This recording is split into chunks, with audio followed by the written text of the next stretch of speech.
Hi. Okay, that wasn't so bad. How are we all? Oh my gosh, it has been a while, hasn't it? Thank you so much for coming back. Oh wow. How are you? I'm doing well. We're in the middle of it. Well, we're at the advent of a heat wave over here. 30 degrees Celsius, which is, I believe, is that 80s Fahrenheit, 80, 90 Fahrenheit or something? I don't know. But it's hot. Very hot. So I do have a fan on. Yeah. So I'm sorry if you can hear that. Can you hear it? I don't think you can. Oh wow! Oh my gosh! So I have some new friends with me. I thought I'd bring some new friends along. You might recognise some of them. That's Joe Cat sent me that. How sweet! Look, Goblin. There's the Squapes. I got those from... Are you getting the background music? Or is that too quiet? The Scrapes I got from the Fan Fest a few years ago. Oh, it's lovely to be back, isn't it? Oh my gosh, it's so nice to be back. I can't even remember. Was it Christmas? Was it before Christmas that I last streamed? I think it might have been. That's a while ago, isn't it? December. Whoa. December 14th, Willowbrook. Thank you. That is quite a while. So yeah, I have been away on tour. So I was in a production of Hamlet for the RSC, the Royal Shakespeare Company, because I'm, as well as doing voice acting, I mean, I do all sorts of acting. I was in, yes, a stage production of Hamlet with the Royal Shakespeare Company, one of my favourite companies. I've worked with them before, and it's always such an honour to work with them. And I've worked with them a lot, but this was my first Shakespeare that I did with them, so I was really gassed about that. And then and for the first one to be Hamlet as well was just very special. The tour was a success. It went very well. It was only in England, so we did, where were we? We started in Truro in Cornwall, beautiful place, and then went to Bradford, Blackpool, Nottingham, Norwich, Newcastle, Canterbury, everywhere. It was great, and yeah, it sold really well. We had lovely audiences wherever we went, and yeah, so I played Horatio in this production of Hamlet, and it was a production that was on in Stratford, so Stratford is where the RSC is based, obviously, because that's where Shakespeare is from. But yeah, so they did this production last year, and they brought it back to tour. So yes, it was a real honor to do that tour, and I made some lovely new friends on that show. And yeah, and also I understudied Hamlet as well. I didn't actually get to go on, unfortunately, but going through the process of actually learning all those lines was pretty incredible. So yeah, I see it as prep for when I play Hamlet for real in the future. Anyway, it is a lot of lines. Hamlet has the most lines out of any Shakespearean character. So yes, those lines are there. Are they? I haven't tested myself actually since I finished the show. But yeah, because of the demands of doing a Shakespeare production or any show really, especially on The Voice, that's why I wasn't streaming, and also being on tour. I don't know if you saw, I just posted like on Blue Sky and X a picture of my chaotic streaming setup, but it's not very portable, so I just had to take a bit of a hiatus. And actually, this is a one-off before I take another hiatus, because I'm going to be doing another show. Yes, it might be chaotic, but at least it doesn't have a coat hanger anymore. That's true. I feel like my setup was a lot more chaotic when I first started. Yes, we've had one hiatus, but what about a second hiatus? Yeah, but that is because I have another show to do. I have another job, which is amazing. And for those who don't know, I will be doing Death Note the musical, in which I will be playing L. I don't know if many of you are familiar with Death Note. I'm sure you are. Because it is such a phenomenon. Yeah, so that is going to be this massive production on at the Barbican Theatre in London, which I am just ecstatic about. So yeah, for those who don't know, Death Note is based on a manga and anime. It was at manga first, and then developed into an anime, which is just awesome. I mean, I knew of it before. It is a classic. I knew of it, but I hadn't seen it or read it. So I'm getting through them at the moment. The manga, I've watched all the anime. So yeah, and it is awesome. It is so cool, and L is such an interesting character. So yeah, basically it's about so there's a god of death, a Shinigami, who drops a death note, which is like a notebook.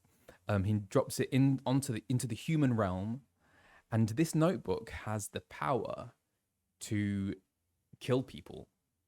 If you write their name in the death note, after 40 seconds, it is 40 seconds. Is it seconds or minutes? Oh, I've forgotten now. That person will die. And seconds. Thank you.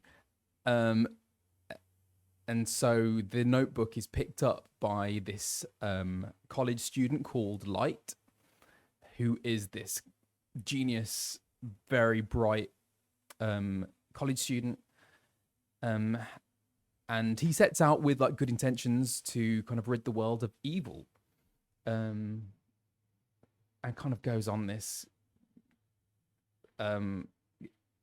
killing spree, I guess.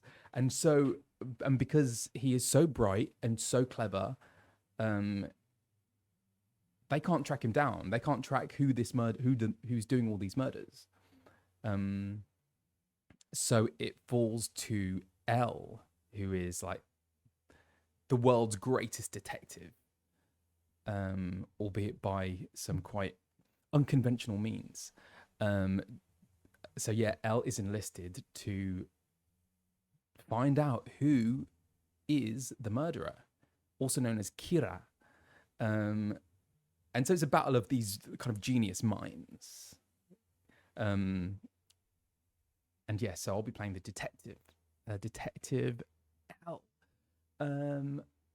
Yeah, I'm just so excited. And the announcement went out last week. Yeah, which kind of went crazy. my DMs were just like absolutely rammed. So yeah, I think people are really excited. And the first week when it was first announced, when the show was first announced, the first week of performances kind of pretty much sold out in a few days or something, like really quickly. And yes, people are kind of flying in from all over the world to come and see Death Note. So, how is the production going so far? So I haven't actually started rehearsals yet. I start rehearsals on the 15th of June. So yes, at the moment I'm just kind of doing a lot of prep. So reading the material, yeah, kind of just getting into the mindset of it and doing all that kind of actor prep, which is really enjoyable. I'm really enjoying that. Yeah. Does anyone have? I mean, also, if anyone has any questions, feel free to drop them in, and I will do my best to answer.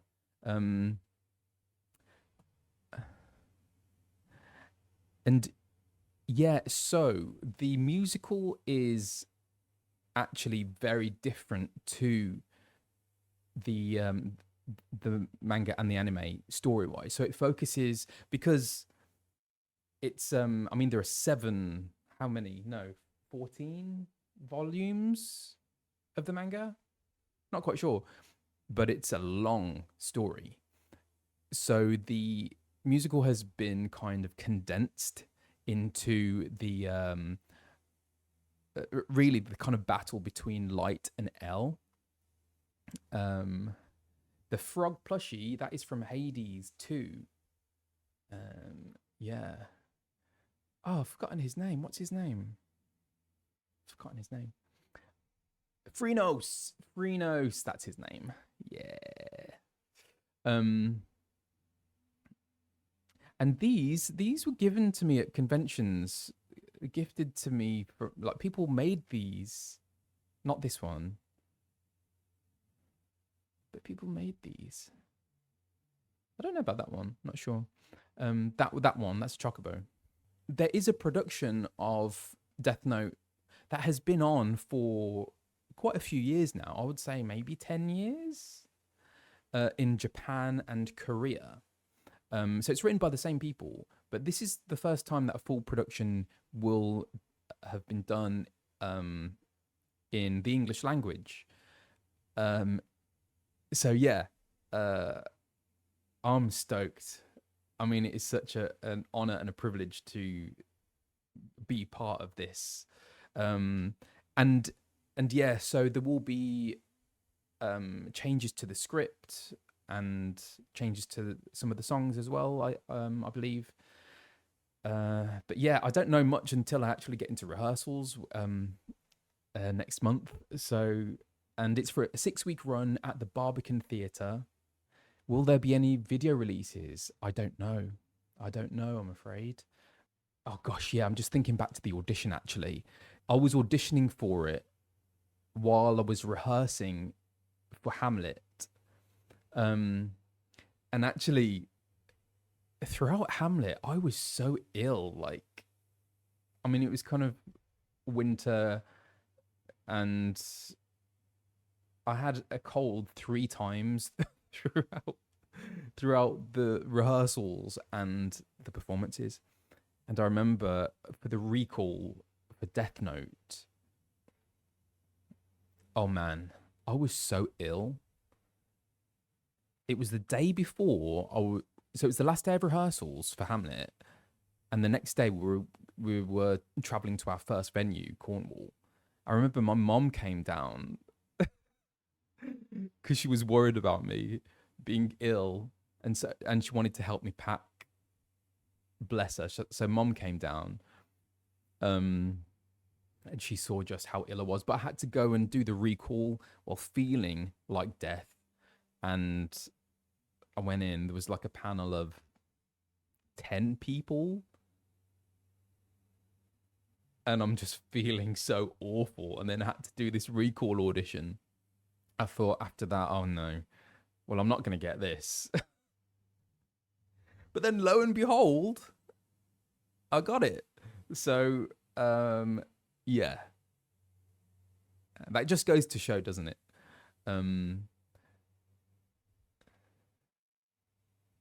Yes, it's very sweet of my mom.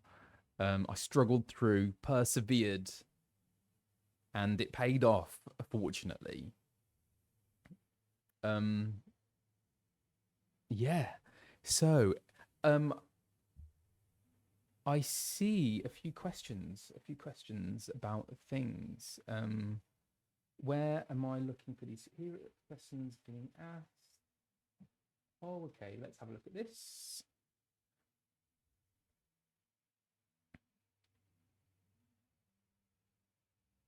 Oh, are you having to juggle shows, rehearsals, and recording for Alfie at the same time? Do you have a bit of a break from VA work right now? I'm not sure, to be honest. I don't know. I don't know. I don't know. I'm not sure what's going to happen in that regard, but we will see. How long will the hiatus be for? I will be back. It's hard to say. I mean, I can't really commit to anything because if something comes up, if another job comes up, then it might that will change. But the show finishes end of September, hypothetically. Yes. So, and it also means that I won't be. People are asking about FanFest. I won't be going to FanFest. I mean, I haven't been asked to go to FanFest, but anyway, it clashes with shows, with rehearsals. So I won't be available to go anyway. Has playing the game changed how you approach Alphinaud when you've been in the voice booth recently? Do you still treat him the same way as you did before you started playing? Oh, that is a good question. I definitely approached the role in a different way. Different, I suppose, only in that I'm more informed now. So since I've started playing and I've gone into the booth,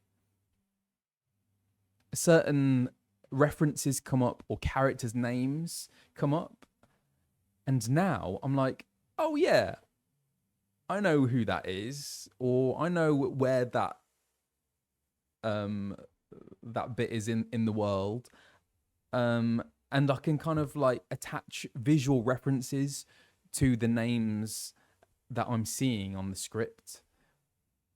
And I think that just it just makes me much more informed. And yeah, there's something kind of inexplicable that level of understanding will give to the acting. But in terms of acting, I suppose the approach is always the same. It is about when you're given the text, it's figuring out what your character wants from the scene. What is their mission? What is their objective in the scene? And that's the same whether I'm doing Shakespeare, whether I'm doing Death Note, whether I'm doing 14. That's always the same. So that is something that is consistent. That's like the bare bones of acting, really. And but yeah, I would say that the addition of having all this knowledge now that I'm playing the game is definitely useful and shapes how I'll go into the booth. Will you be learning how to pronounce more Japanese words for Stormblood? Oh, do I need to? Is that something that I should be looking at? Yes, exactly. Underwolf, you can better understand Alfie's feelings about it. Yeah, and I think also like hanging out with Alfie as well. I'm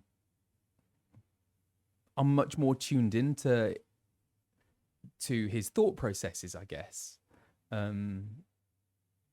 Yeah, so it definitely helps. I mean, I love languages, so I'm up for learning some Japanese words if that is required from Stormblood. Will there be any video releases after the run? That's relating to Death Note. I'm not sure. I don't know. But watch this space. You never know. Did you have to record for 14 while you were traveling? Did I? Don't think so. At the very start, before rehearsals started, I think I did something. I can't quite remember that one. So without giving us any spoilers, of course, do you usually have to record your Alpha lines for expansions patches between your shows? Oh, it all depends. All depends what's going on. Sometimes it's at the same time. I've been... Actually, yes, it was in the first week of rehearsals. I think I had to record the patch that has just gone out, maybe? Yeah. So then I had to take time out of rehearsals to do that, yeah. What would be your absolute dream theatre role? Ooh. Absolute dream. It's got to be Shakespeare. Richard II. That is my dream role. I would love to take that role on. Yeah. It is such a beautiful play. It's one of Shakespeare's earlier ones. And it's about a king who is kind of out of his depth. And I just think there's something really... It's one of the histories. There's something really interesting about someone who is totally ill-equipped to be a king, to be a leader, and make some kind of disastrous mistakes. So yeah, I'm really interested in that role. And there's just some beautiful language and beautiful verse in that play. Yeah. Have you practiced, Edible Mold has asked, have you practiced sitting like L in chairs yet? Yes.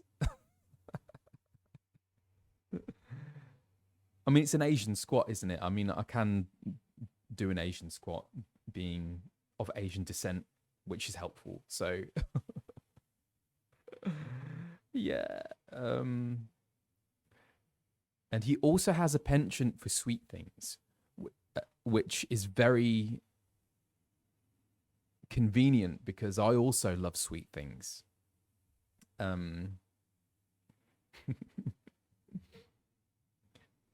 Maisie Mommy, have you recorded Evercold yet?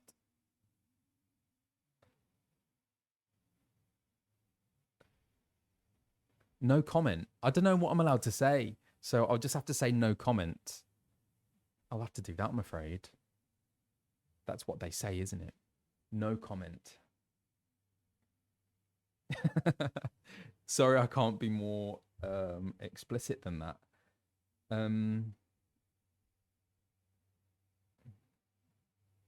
Are you planning to read the entire Evercold script like you did with Dawn Trail? I would like to.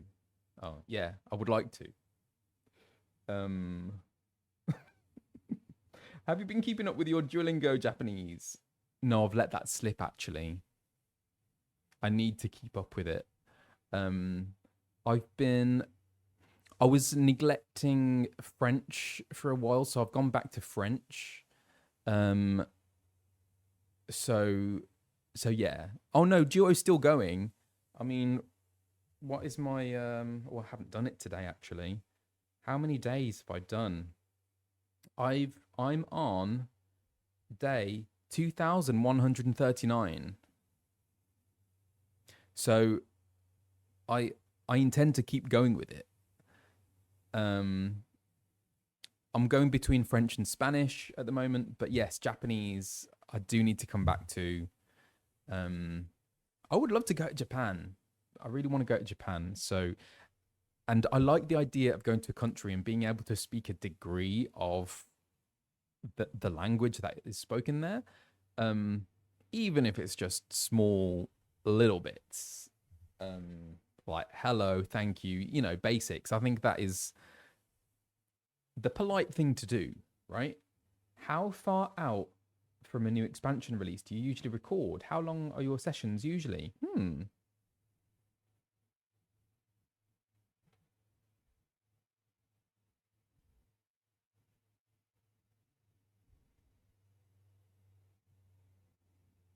How? I don't know. My memory, especially as regards time, is really bad. It might have to be a no comment. It's at least a few months. No, more than a few months. Is that an NDA thing? No comment. No comment. I do not want to comment. Why? Why? How long are your sessions usually? Sessions vary depending on how featured the character is in that particular expansion or patch. So for Dawn Trail, there wasn't that much for me to do because Alfie was kind of in the background for Dawn Trail. So yeah, he was on vacation. So he thought he would let others take the lead. So yeah, I wasn't in the booth much for that, but yeah, I remember Heavensward. I did a lot of hours for Heavensward. I do remember that. And that was exhausting. Yeah. Is there a musical that you wish existed but doesn't? Oh, assume you have infinite money to produce and write it.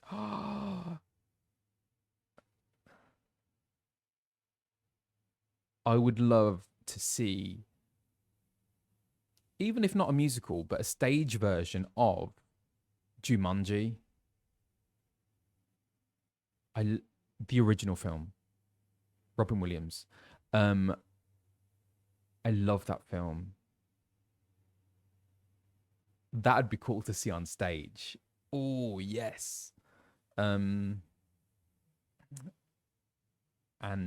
Yeah. Let's do a musical of it. Why not? Infinite money. Oh, you could do all sorts of amazing things with like puppetry and kind of videoscape and stuff.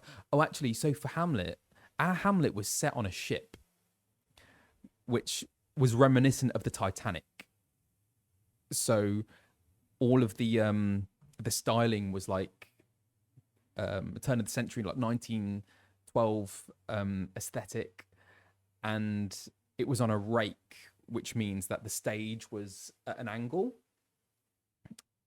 and we had this like wall-to-wall LED screen behind us, and it would kind of have an image of the sea, kind of various degrees of intensity, and that was amazing. Visually, it was just stunning, and it was just so cool to kind of act against that. Yeah, and backstage, I'll have to try and post a picture of what it looked like backstage. It's like something from The Matrix. It was crazy. And actually, if you go onto the RSC Instagram, I think they did a time lapse of the amazing production crew setting up, doing the get-in, what they call it, of the whole set, and you'll see just how much goes into it, and especially the LED screen, which cost a lot of money, and we had to be very careful with it as well. Technology in theatre is so exciting at the moment because I think we're at a point where technology is allowing our imagination to kind of go even further than we previously thought. So you're getting really exciting things happening in the theatre at the moment. So Jamie Lloyd is a very famous director who is kind of at the forefront of using technology in really interesting ways in theatre, in terms of like video design, and because he did a show called Sunset Boulevard, which started here in the UK and then went over to Broadway, and there was a whole song of this guy kind of walking through the theatre and then out of stage door onto the Strand in London, and this camera was kind of following him around, and that was broadcast into the theatre, and then eventually at the end of the song he ends up on stage for the last note. It was extraordinary. I think I might open the game and start on the Chronicles of Light. I think that's a nice thing to do before going on to Stormblood. How about that? I wasn't going to do this, but then I'd seen comments about this particular quest line. So I thought, why not? Down for it. Let's do it. Let's do it. Easy, easy, easy. Hey, Freenos. There we are. And you'll have to let me know. Can you hear the... Can you hear it? How's the sound?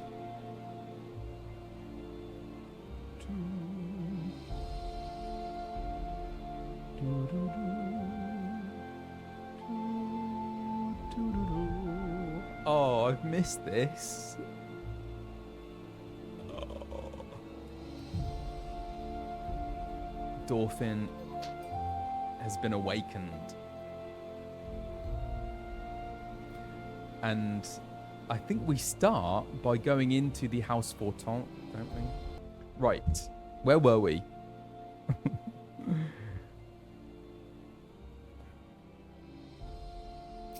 Oh, it's this guy. I've missed him. How I've missed him. Welcome, Master Greenwood. Shall I show you inside the manor? Oh, he's feeling good today.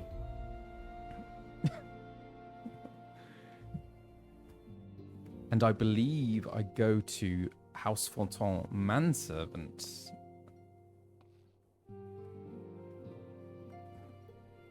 Whee! Oh. Solette? Salut, Solette. Who's Solette? Master Greenwood, I am honored you would stop to speak with me. I have been run off my feet since Honora left for Dragonhead, but I'll do my best to see the manor house doesn't fall into shambles. Thank you, Solette. Who is that kid? Yeah. Anyway. The paths we walk. Here we go. Deep in thought, the House for Tom Manservant reflects upon a day not so very long ago. It was bitterly cold when you first came to our city, when I stood waiting for you before the Ark of the Worthy. To think that was where it all began. How much has changed since that day? Forgive me. Of late I have been studying the works of a Balladian poet king who wrote, "To ye who ask of things to come, give thought to what is past and gone." So rarely have we the luxury to reflect on the choices we have made, on how they have shaped our lives and the lives of others. Even I, a mere steward whose deeds would not merit a footnote in the annals of history, can see the value in this. Oh.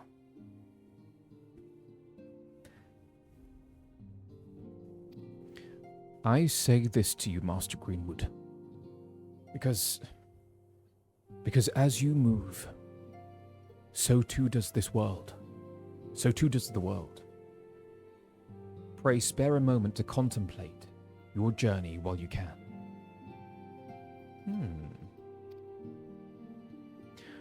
The road stretched on, obscured by an endless veil of snow.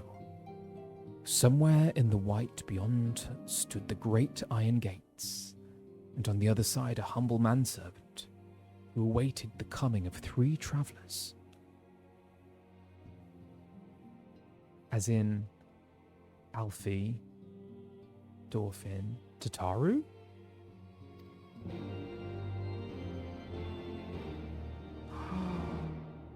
That was the dawn of Heavensward, right? VisitLS. Oh. In the jeweled crozier. So that is the pub, isn't it? Where, no doubt, a certain little potato might be. Oh no, Crozier's the market. Okay, right. Oops.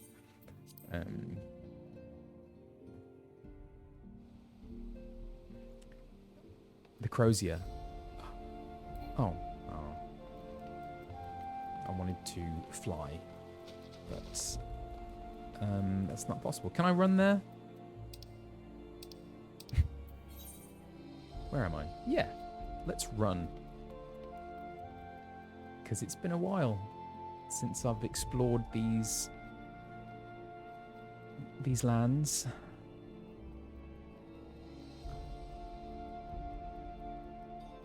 Sadly, no flying in city zones. Thank you, Warrior of Derek. Yes, the jeweled crozier. Down here, right? LS.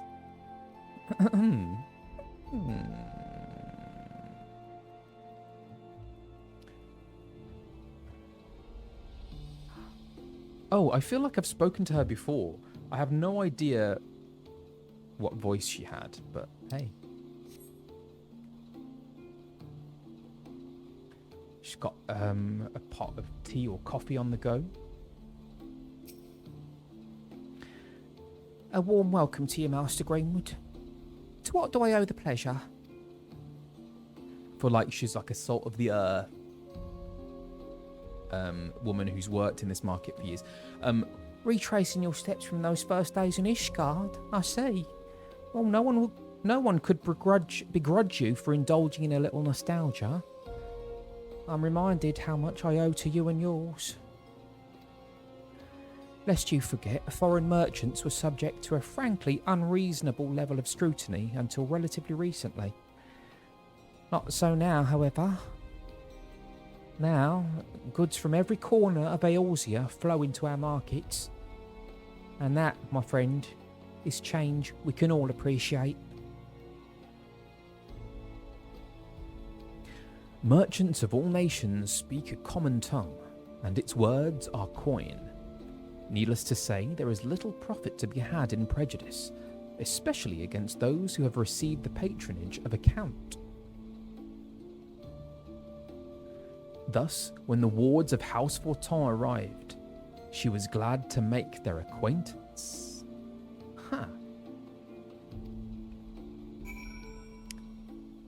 Gibrion at the Forgotten Night. Okay, the Forgotten Night. Surely that's the pub, right? Now the pub. Okay. Can I zoom there? How do I get there?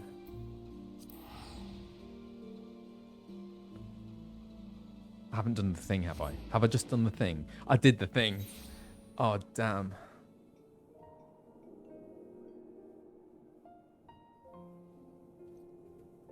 I did the thing.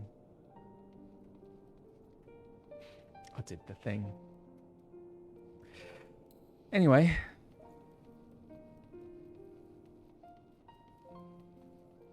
It wouldn't be the same if I didn't do the thing. Can I go down here? No, I've got to go up to go down, haven't I? Is that right?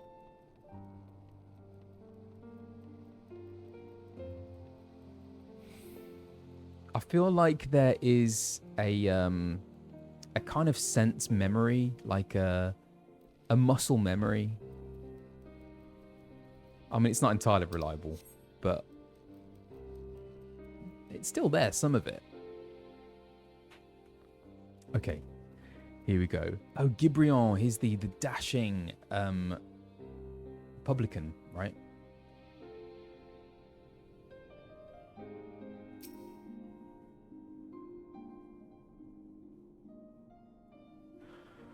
What'll it be then? Ale? Mulled wine?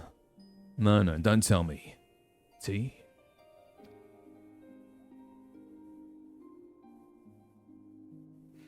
Uh-huh. So it's to be memories then, is it? Now there's a bitter draught that'll leave you wanting. Assuming you can remember your own name, that is. Take your friend, Tataru. One moment she's just another girl waiting on customers, clearing tables and so forth, and the next she's got a dozen admirers asking after her every bloody night. And I'll be damned if I can remember how it happened.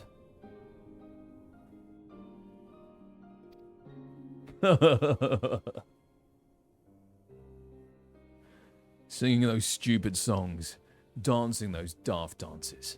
Though to be honest, I think it was her stories that really won him over. Stories of a certain hero's grand adventures across Eorzea, told with a flair that had put a minstrel to shame. Tataru is quite the socialite. Who doesn't love a good hero's tale, am I right? Else we've even got one about the man who built this tavern. Was one of the founding fathers of Ishgardul, so it goes. Now, as the Enchiridion? Enchiridion, is that how we say it? Enchiridion, Enchiridion, Enchiridion, Enchiridion, Enchiridion. Let's go with that.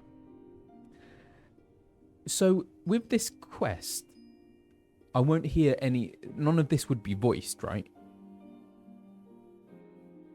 Is it... It's just MSQ that is voiced. Good to know. Now, as the Enchiridion told it, besides Holdrath, the only knights who survived the battle with Nidhogg were the founders of the High Houses.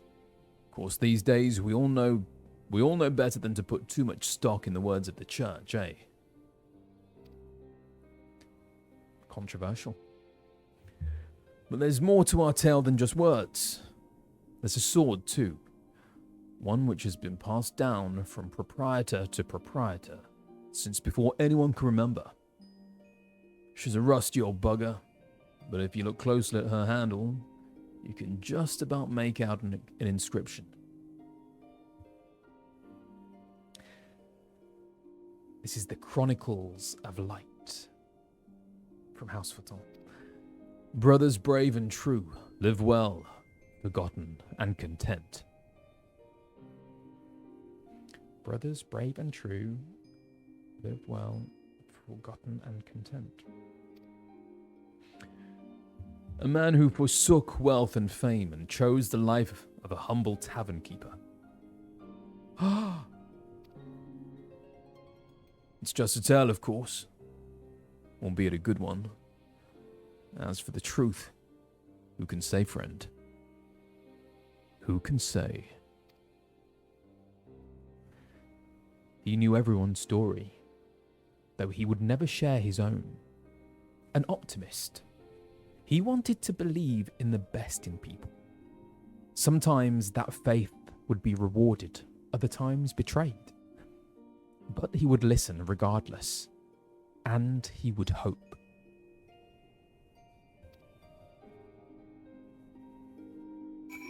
Who can say?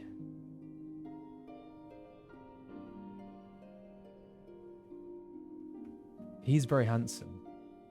I think all Elazin are handsome, aren't they? Handsome, beautiful. Yeah, I think they just are. Lagnettes in Camp Cloudtop. Camp Cloudtop. Oh, so that is like, that's in the clouds.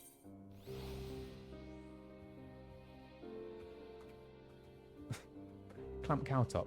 Camp Cloudtop. There we go. Lagnettes, the one Emanelaine wants to get with. Oh my gosh. Emanelaine. Here we are. Où est Lagnettes?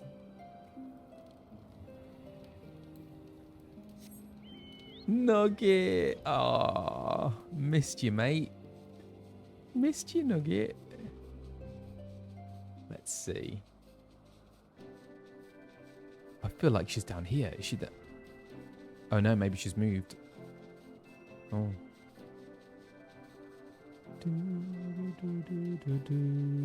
Oh. Ah, yes. Oh. Whoop.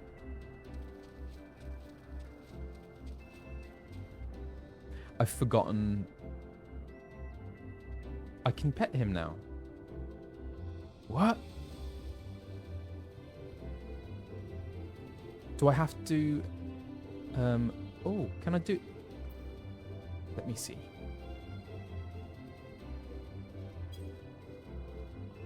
Oh. Like that? Was that it?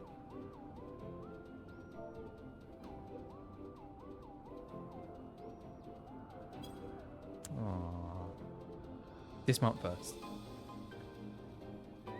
Oh. Where'd he go? Dismount and summon with Gyeshao greens. Gyeshao. Yes.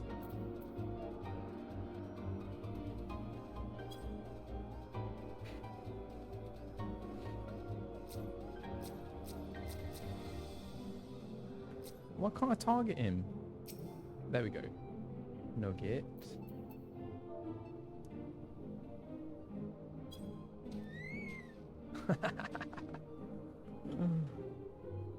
I'll get a bit closer. Oh, looking at Nugget longingly.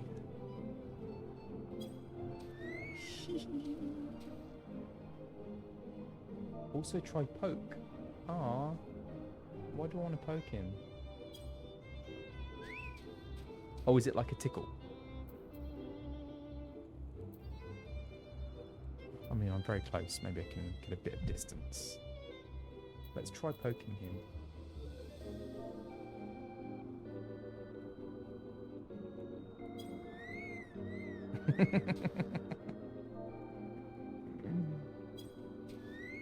There's a good boy. Good boy. He is a good boy. Ok, Laniette, salut. So cute.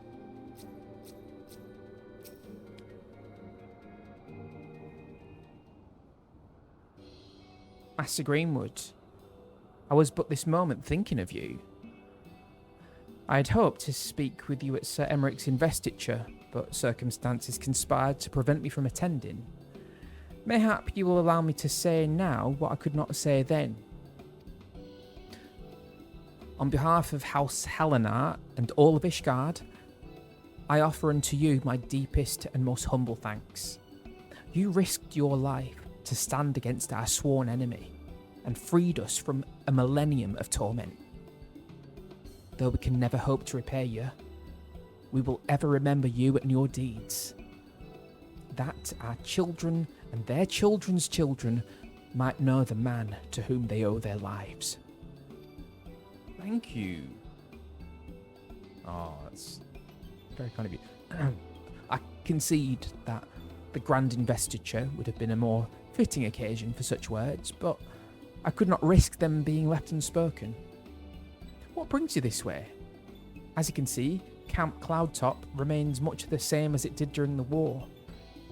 Though we need no longer watch the skies for Dravanian outflyers, the Vanu Vanu have proven themselves similarly worthy of our attention.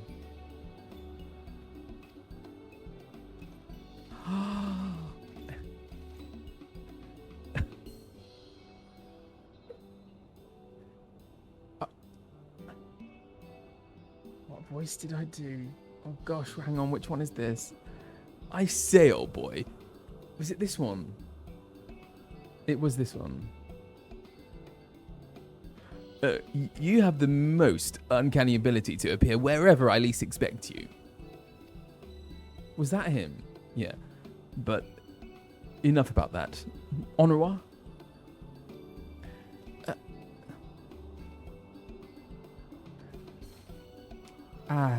Yes, my lord. Lady Lanyette, I am pleased to report that we succeeded in infiltrating Vundu territory, and there observed the beastmen harvesting crystals at several different sites.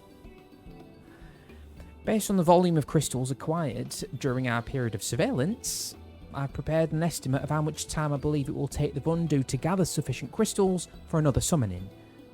I've also taken the liberty of drafting several proposals outlining how the Rose Knights might prevent such an eventuality, such as raiding these sites and securing their stores, as well as a detailed assessment of the risks involved should you choose to proceed. Yeah. There you go. By the Fury. I gathered you were clever, but I was not aware that you were capable of this. With respect, you are wasted on your master. Hardworking, full of potential. I think there is a place for you here, with the Rose Knights, if you would have it. Go on, Onrua. What? That would even consider taking me into your service is a tremendous honour, my lady, and were I free to do so, I should gladly accept, but I am pledged to another, as you well know. Regrettable, but understandable. I take comfort in the fact that a youth of your talent and character will never want for opportunities. Onrua? Pledged to another, you rascal. I thought I saw you whispering in young Saulet's ear the other day. You certainly wasted no time wooing our newest maid. There'll be no secrets between us. You must tell me everything. Where you've been sneaking off to together, what adventures you've been having, every little detail. And don't you dare leave anything out. Yeah? Yeah. I'm sure he will not. In any event, you have jointly exceeded my expectations.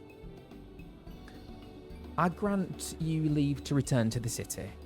Should the need arise, I shall call upon you again. Thank you, milady. I believe we shall do as you suggest. Until we meet again, Master Greenwood. Yeah, alright, see you. Nice to see you again. Right. Oh. Not so fast. The next airship isn't due for another hour, and we have so much to talk about. Onrua? Onrua! Little rascal.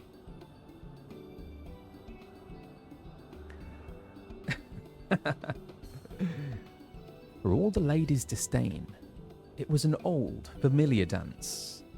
To her, Lord Emanlane would always be the boy fumbling for a compliment, and perhaps there was comfort in that. A memory of home on the bleak frontier.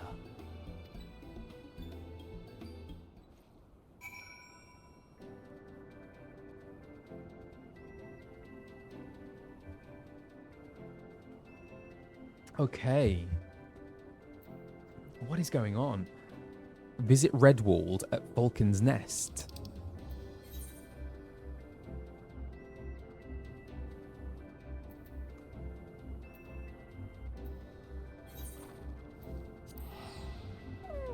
Redwalled, he's the Scottish one, isn't he? Oh, I missed him on the lane.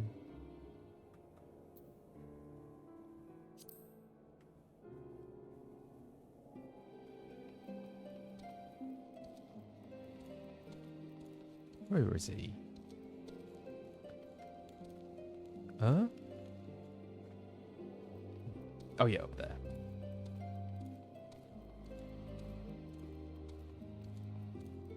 Redwalled. Oh yes, I remember. Right. Let's see.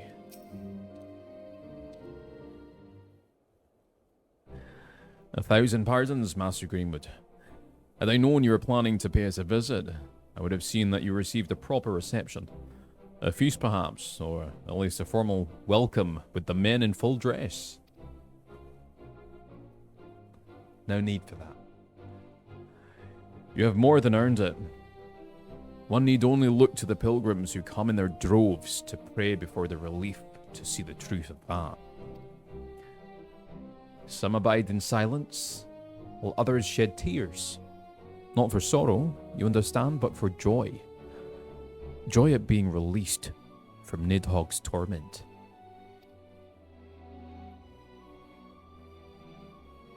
Nidhogg.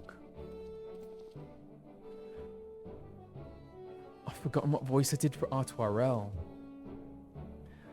So Redwald, I think just posh, right? Super hot. The shipment has been uploaded. The shipment has been unloaded, and the quartermaster confirms that all supplies are accounted for. Master Greenwood, are you here on official business?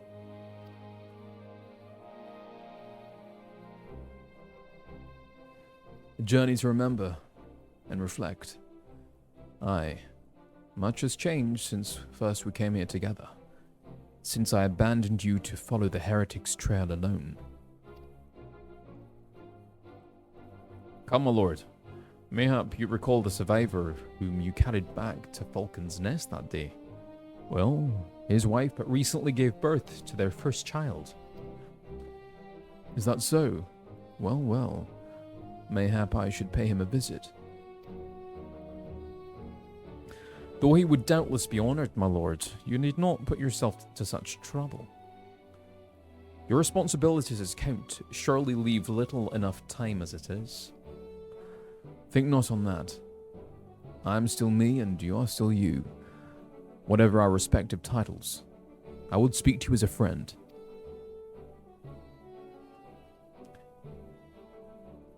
This preoccupation with position and power has sown no end of discord between our two houses, to the great detriment of our nation. It is especially galling when one considers that much of what we have achieved was by virtue of our blood, and not of our character. So call me Count if you must, but know that I take no pride in it. Mayhap one day when I have earned it, I will. But not today.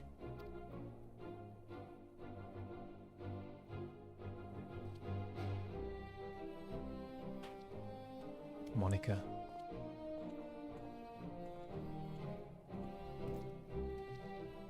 Still himself, is he?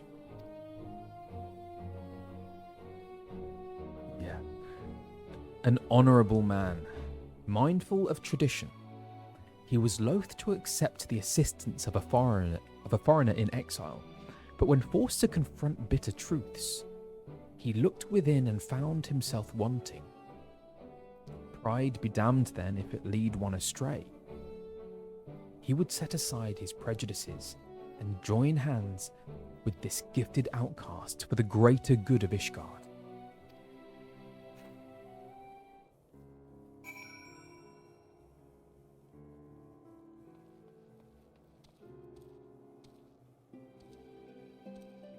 Pride and Prejudice. Visit the Supreme Sacred Tribunal of Hellenic Inquisitory Doctrine.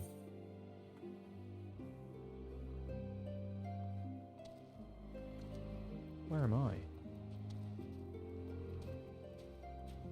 Can I do a thingy?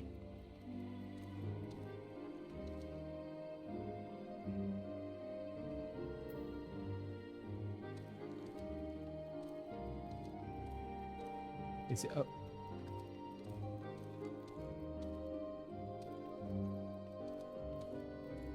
Where am I?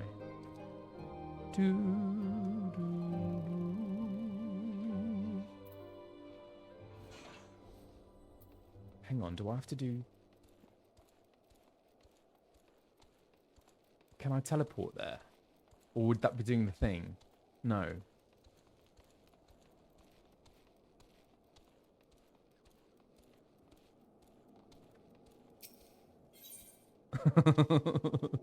I can walk on.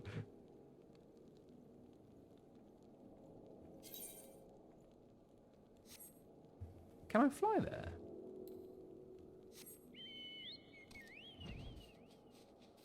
Which way though? How do I know which way it is? Where am I?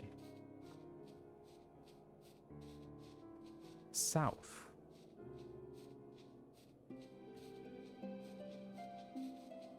Let's go south.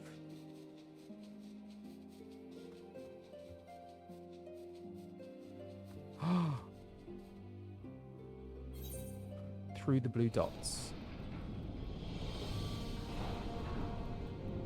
Oh, damn. Can't do it here. Just like that. And then, now where?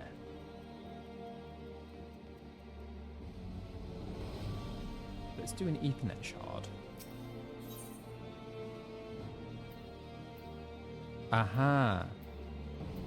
Oh. There we go. Bit rusty, a little bit rusty. Destination.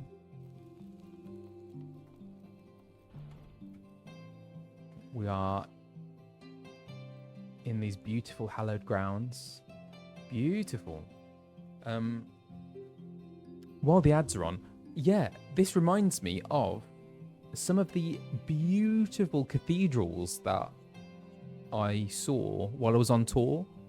The cathedral in Norwich was sensational, absolutely stunning.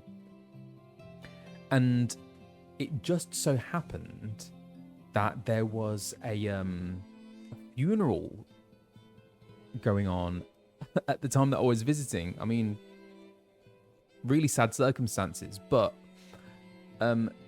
because of that ceremony, someone was playing the organ, the church organ, this really kind of gothic, somber music, and with the acoustics of the cathedral, it was just kind of breathtaking.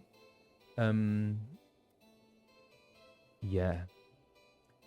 And then the cathedral in Canterbury. If any of you visit the UK, I would say take a journey to Canterbury to see the cathedral. It is like,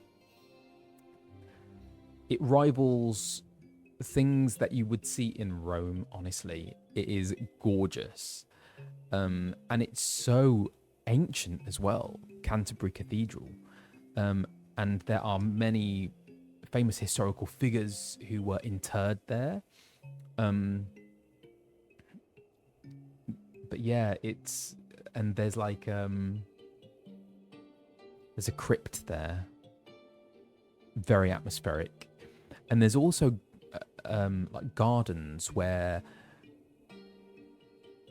because it used to be a kind of it used to be a place where monks, my accent, would live, and they had and there's a herb garden where they would have grown herbs for medicines. It is a really extraordinary place. So yeah, I'd really recommend Canterbury Cathedral. Yeah. Are we back? Welcome back. Okay. Destination.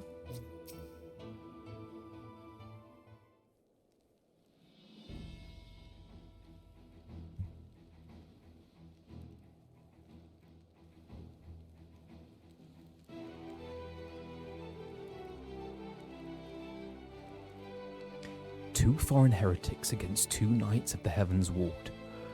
Under the watchful gaze of the Fury, they would fight, and the winner's claims would be proven true. It was the opening gambit of a greater game whose stakes would remain unknown for some time. Is the sound okay? I just turned it up for me. Has that turned it up for you as well, though?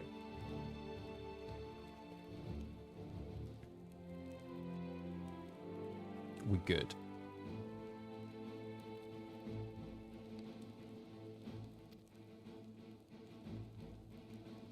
Love that music.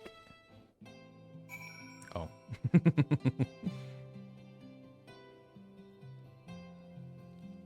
Visit the Oplon. Kind of want to explore this place.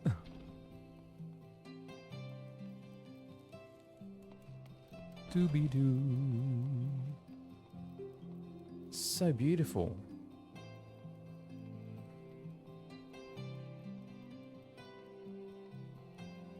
Oh, there we go.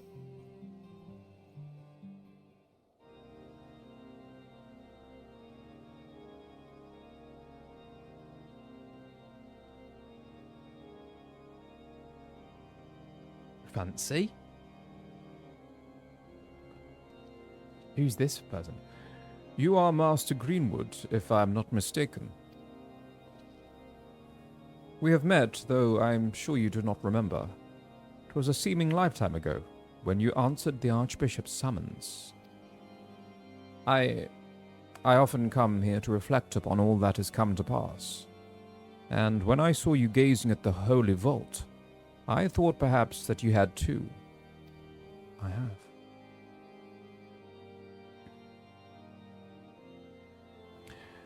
You turned our world upside down. Everything we held dear, for change, for the truth. They say it had to be done, that His grace sought godhood. If so, then perhaps it was the Fury's will that you prevail. But to say it, to believe it. I know that no man is without sin, but he was pious and humble, wholly devoted to the church and to his people. I knew him, sir, and he was a good man. Whatever else he may have been, I will remember him as a good man. There's echoes of Julius Caesar in this. Is that a fair observation?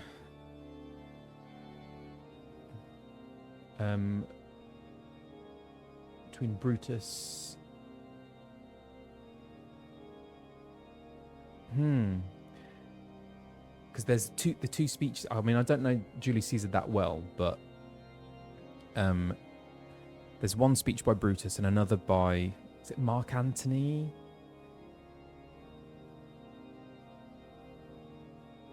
But he was an honourable man. And the term honourable man and good man, both those pop up in those speeches.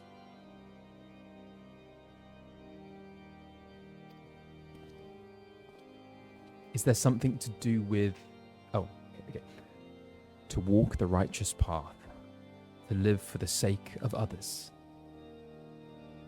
to rise to the highest station, yet remain powerless to bring an end to your people's suffering.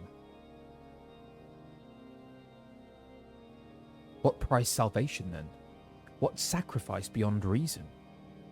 For uneasy lies the head that wears the crown.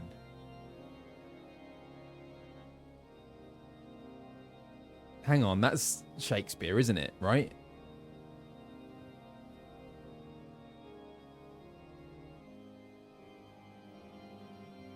Where's that from? Yeah, that is Shakespeare. That is from Henry IV, Part 2, Act 3, Scene 1. Shakespeare is all over this. What? I don't know the Henrys terribly well.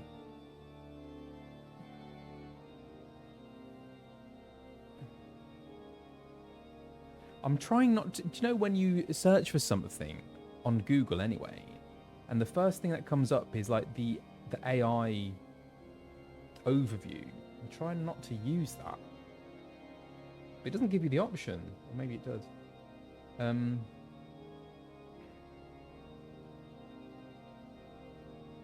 I want to find that reference.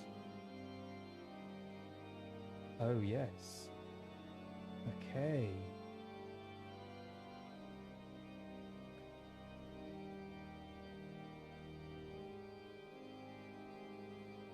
Canst thou, O partial sleep, give thy repose to the wet sea boy in an hour so rude, and in the calmest and most stillest night, with all appliances and means to boot, deny it to a king?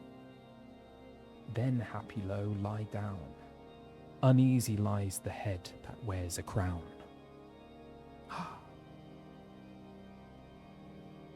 Love it.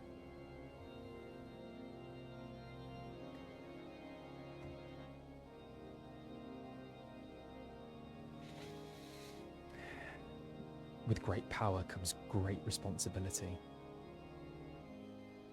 That wasn't Shakespeare, or was it?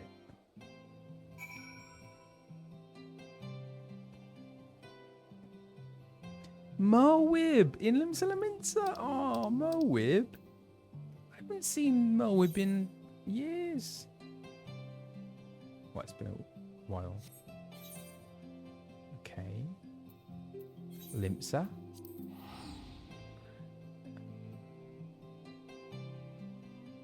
Now to try and remember how Mo'Wib speaks. Where is she?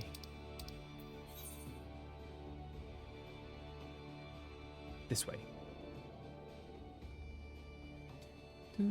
Oh, this one. Hang on, can I fly? No. Can't fly.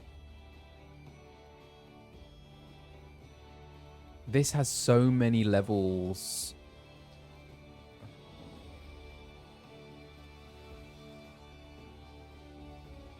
Is it upstairs? Do I need to go upstairs?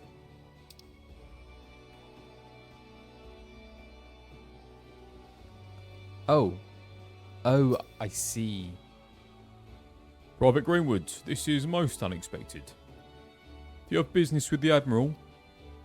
I do. A journey of remembrance, you say? Well, far be it from me to deny her. Unannounced or not, I suspect the Admiral would be most displeased if she heard that I'd turned you away. Thank you.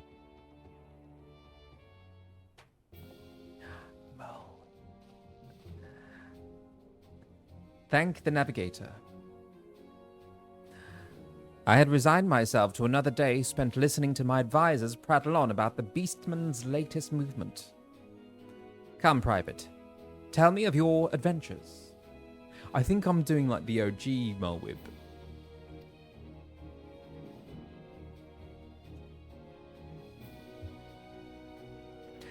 The Ishgarians sail in uncharted waters. Though I hope these new reforms of theirs meet with no resistance, it would not be the first grand voyage to run afoul of reefs ere it properly began.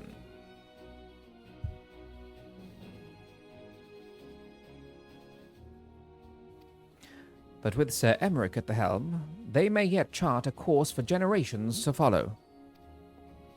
Which is not to say our own doesn't need correcting. The Alliance has grown complacent. The bloody nose you gave us at the melee showed me that. The melee. Nor have I forgotten the lessons of the banquet. Don't remind me. PTSD of that. Rest assured, we will root out any further turncoats before the dagger is at our back. You have my word on that, and Lady Yugri's besides.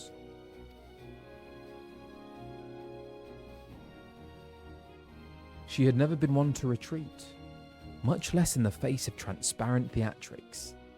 But this had been no ordinary battlefield. Its rules of engagement anything but clear. So she would watch, and she would learn, and in time, she would act. It's like all the big hitters, isn't it? This is, yeah, it is a nice thing to do after completing Heavensward, to reflect. What am I doing? Visitng. How do I get rid of the map? The best of. Urgh.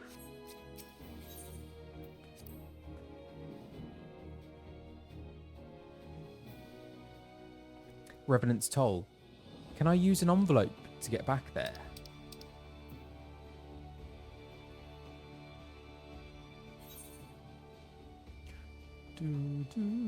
Nope. Donuts. Donuts. Oh, donuts.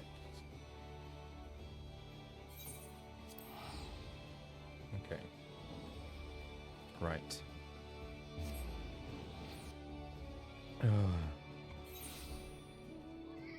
Okay. This way. Higiri. I can't remember Higiri. Let's fly.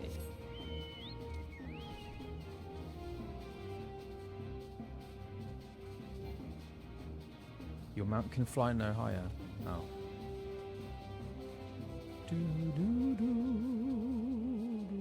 Oh, where do I go? Ooh, what's through here? Nothing. Oh. Ah. Do quite like that liminal space though. Ah. Let's just go the normal route. Oh, is that the right one? Oh, no. That's quite different. Oh. Where am I?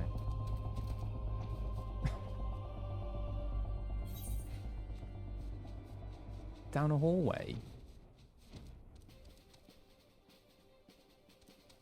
Where? Here? Oh, here.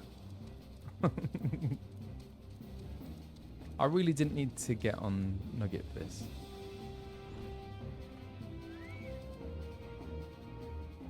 What, who am I seeing? Higiri. Hello? Where is she? Now up.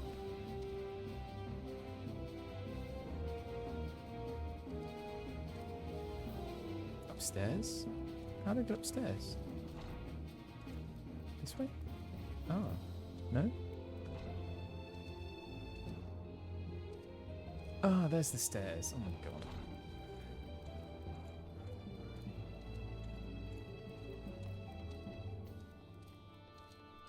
Let's go. Hello? Hello?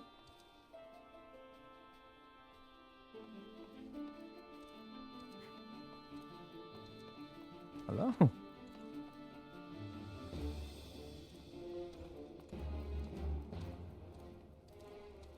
Hello? Flamine! Oh, Flamine. Oh. Do I fly up here? Are you up here? No.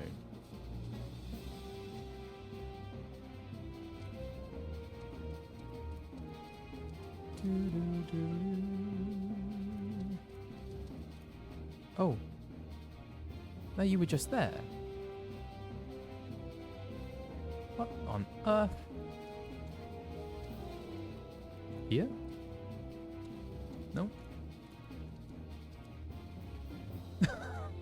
The room at the end of the hallway? What? The room at the end of the hallway? Which hallway? That's the room. Oh!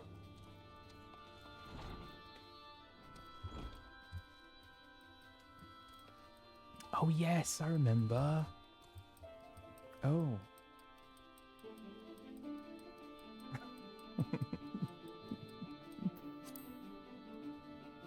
Those peas look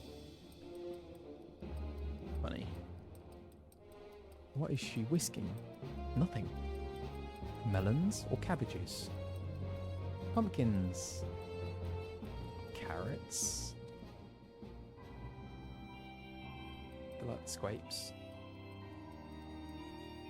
Anyway, what am I doing? Okay. Higiri. Lower tables would have been nice. Master Dolphin. Is Artemis? Have I met her before? Can't remember.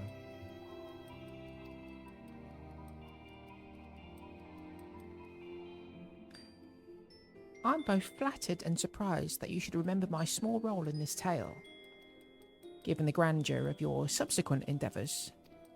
Though I must confess to having derived some selfish pleasure from donning the garments of the shinobi once more. I am honoured to have been able to assist in freeing General Raoban from his captivity. And I believe I speak for all of my countrymen when I say that we are most grateful to have been granted the opportunity to contribute to the restoration of the Scions. Much has changed, it is true, and much may never be as it once was. But in watching you and yours rise from the ashes and rebuild, I'm reminded that we must never give in to despair. But there is always something which may yet be saved.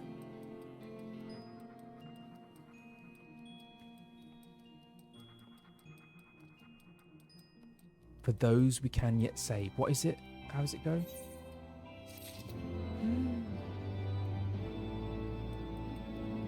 Are we going to see Rauban? For those we can yet save. For those we have lost. For those we can yet save.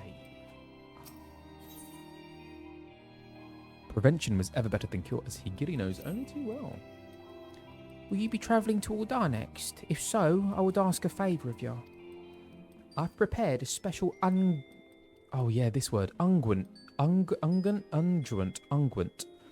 I've prepared a special unguent to aid in General Rauban's rehabilitation. Yes, Rauban.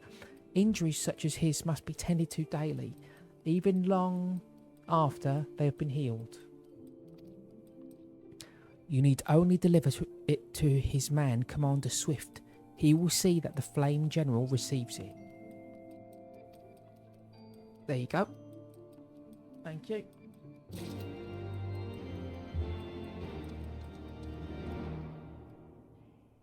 Ah, Rauban. Miss Rauban. Deliver the Doman unguent to Swift in Uldar. Bye.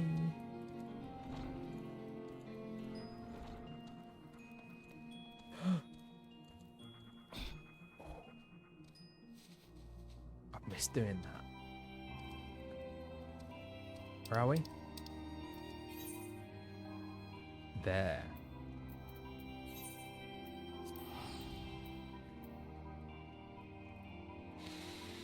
The crunch.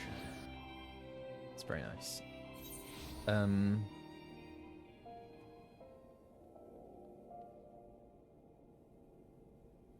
Okay, where are we?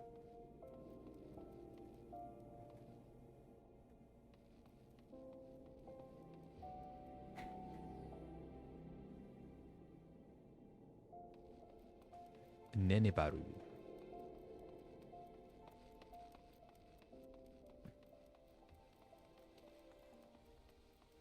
Oh.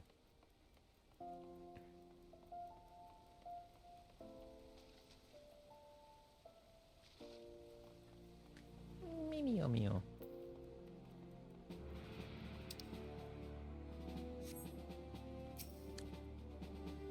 Greetings, Dolphin. What is it you have there? I have an unguent.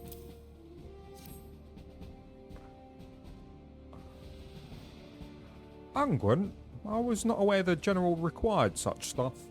And one of our diamond friends made this for him, did she? One of our diamond friends made this for him, did she? Very well, I shall be sure to pass it on. Actually, wait here. We have just this moment concluded a meeting, and I expect he would be glad to speak with you before returning to the palace.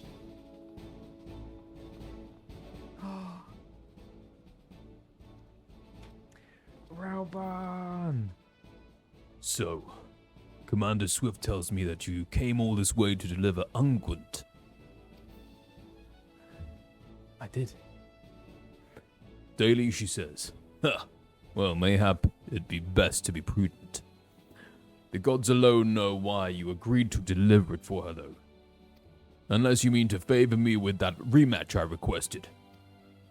Ha ha ha ha. I jest, lad. You're on a journey of reflection, are you not? Aye, Mulwib said as much. And now you want to relive the moment you pulled me from the pit, Ilberd left me in to rot.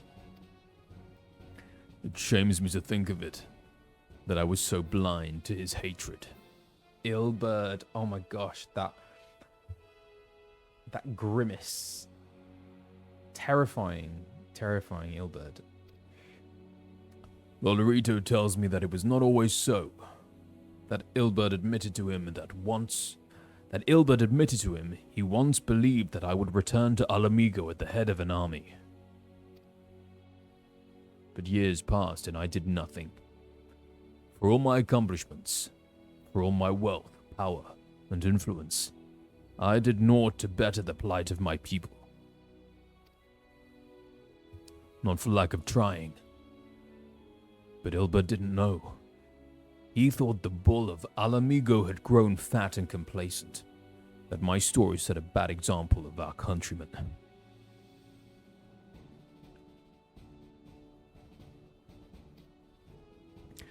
Forget your homeland and chase the Aldar dream. A fine, impossible dream which gave men the strength to endure their hardships and tried to make new lives for themselves here. So the dream had to die. He would kill me, stir up the disillusioned, arm them at the monetarist's expense, and then...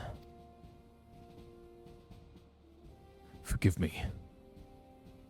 The Scions paid the price of my failings. The gods know I've no shortage of debts to repay, of vows to keep and duties to discharge. But mark me well, lad. There will be a reckoning. That's the line that you hear in those Hollywood films, isn't it? There will be a reckoning. Mayhap not today, mayhap not tomorrow, but a reckoning there will be. It's always in the trailer, isn't it? There will be a reckoning.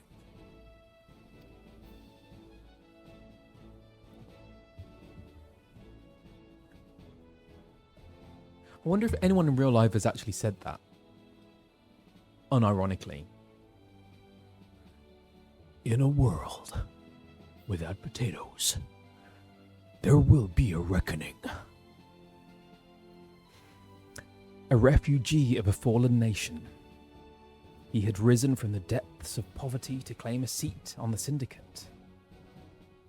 Yet for all his great deeds, one was left undone.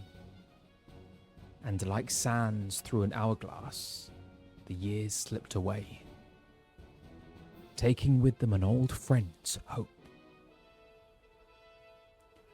Rauban, he still has a lot of guilt.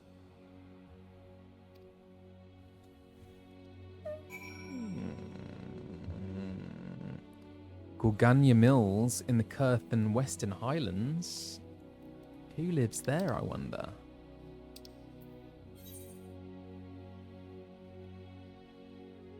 Where's that? Back to Falcon's Nest. Can I teleport there? Where's Falcon's Nest?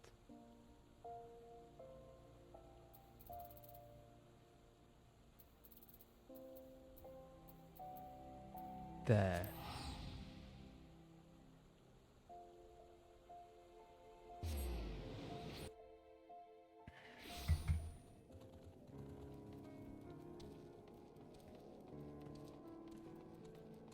Okay.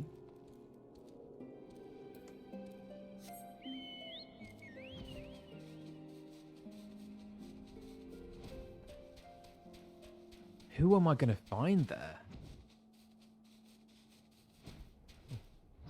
I don't know.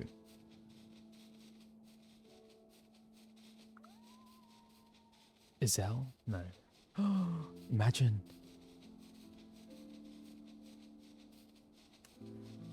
Misty Mountains. Is anyone excited about the new Lord of the Rings films? I'm quite excited that some of the original people from the original films will be back. Gandalf, Ian McKellen. What is it? The Hunt for Gollum or something like that? So Andy Serkis, who plays Gollum, he is directing The Search for Gollum. He's directing it. And I believe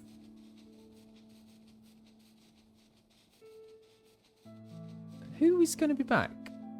Sean Astin. They're not remaking them. No, it's like... I'm not sure, actually, what it's about. Well, it's like the search for Gollum. Yeah, Stephen Colbert is writing it. That's right. So Stephen Colbert is like a massive fan of Tolkien. He knows everything about Lord of the Rings, and he came up with this idea for a film, which kind of chronologically would have happened at the start of the first films or something like that, but it would have taken too long to kind of tell that story, so it was omitted from the original films. So Stephen Colbert had the idea to tell this part of the story as a standalone film. He took that idea to oh gosh, what's his name? Mr. Director. And he said, yeah, let's do it.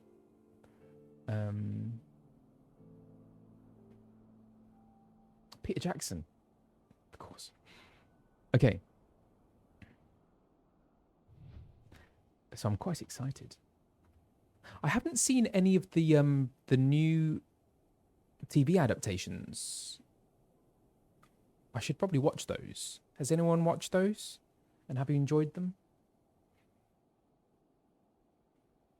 Oh, and we have a new Aragorn as well.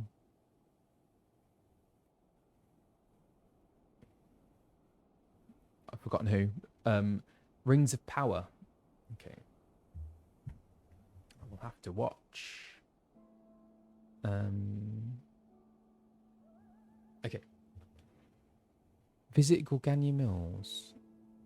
Oh, is this the right person? Is this who I'm supposed to speak to?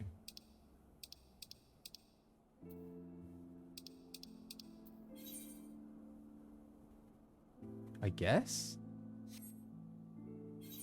Oh.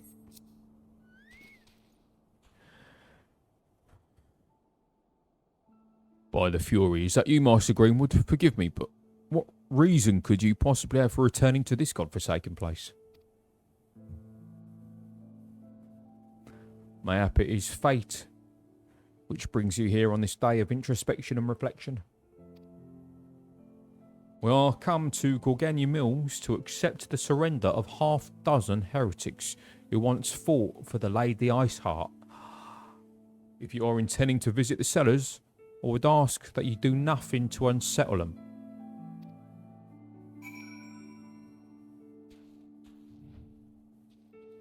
Are we going to see Azel? Don't. Just don't.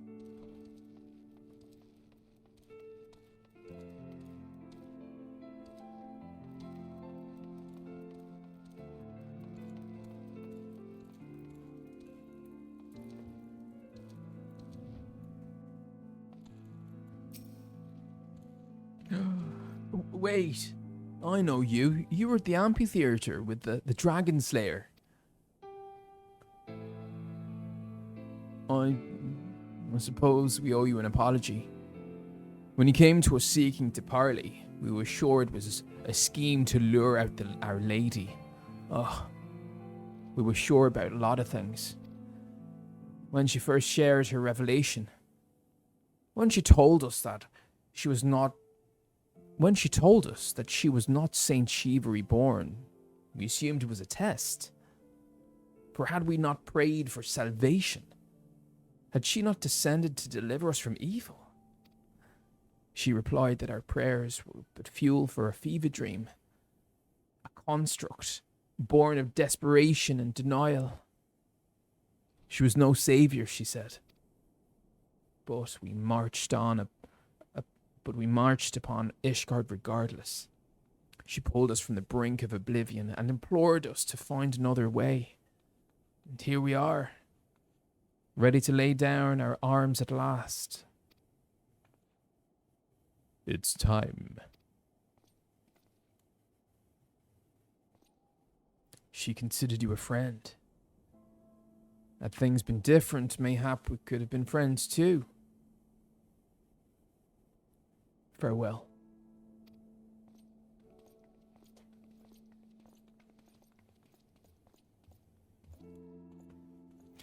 forsaken by gods and men, they found salvation in revelation. They would take up arms against their own kind to set ancient wrongs to right, cut out Ishgard's festering heart, and the war would be over. This they knew, believed with all their being, until their savior told them their efforts would be for naught.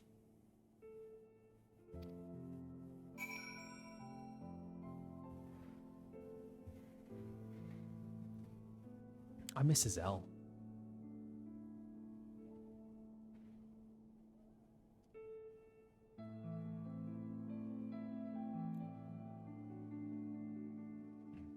I can hear music from the park, Brockwell Park.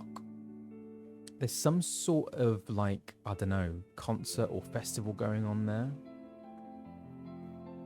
It's like drum and bass or something. Do you know who's there? Actually, I don't know if he's there today, but he was there yesterday. Jonathan Case, who's in Final Fantasy XVI. Yeah. Out there raving. I don't know what the situation is. How do we get out? ¿Dónde está la salida?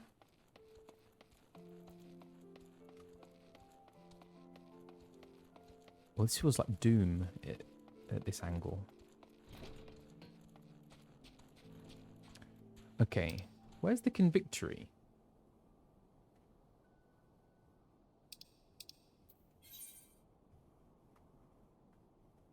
Oh, we're gonna have to fly. Come on, Nugget.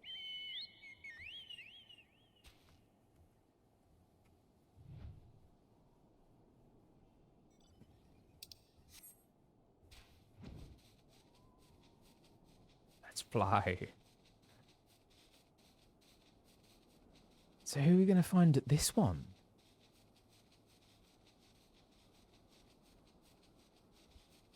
Jeantelot. Now that name rings a bell. Janet. But I can't remember. Maybe once I see a face, I might know. Jeantelot, the polar bears. Oh. Oh, okay. Yes, vaguely. Okay, it's coming back a little bit. Ah, yes, of course.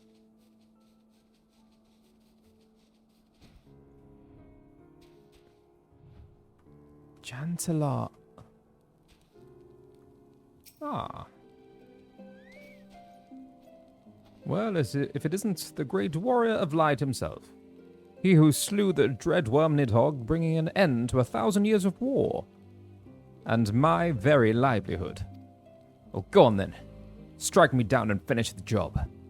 Stab me right in the heart. I'll even lend you my spear if you like. After all, I won't be bloody needing it.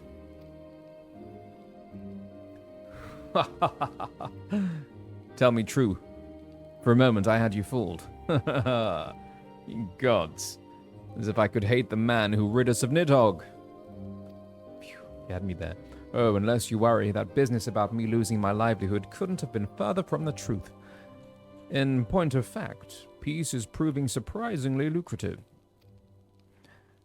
As our nation's ties with Hraesvelg's brood have grown stronger, and our interests in Dravania have begun to expand, we have seen a marked increase in the number of travelers on the road. Needless to say, said travelers require protection, which we are only too happy to provide. Granted, such work will not earn you a lordship like slaying a dragon might, but it pays well and is far less prone to end in incineration, which seems a reasonable enough compromise, all things considered. As long as there are wars to fight. So this was the polar bears, yes. He got me to slay polar bears, which I didn't like doing, right? As long as there are wars to fight. There will be those who take up arms not out of hatred or even a sense of duty, but for want of better employment. When presented with an alternative, such individuals may gladly trade their swords for scythes, or, failing that, pledge them to a more worthy cause. Jantelot, good to see you, friend.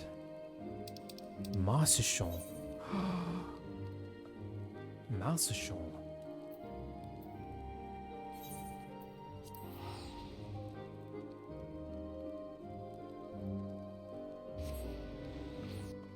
The Dravanian Forelands.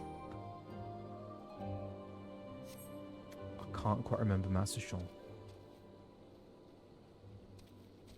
Hello? Oh. No. Oh no, Marcechon, he was the, I remember. Yes. Of course. Something the matter, son? Nothing giving you trouble? I can't remember what accent, was it South African maybe? Journey of remembrance, eh? Gods, it feels like only yesterday that Izel turned up in Tailfeather with you in tow. Back into our lives, and gone all too soon. Did I ever tell you how we found her 5 years back? In a torpor. Torpor? Out in the forest, all by her lonesome. Aye.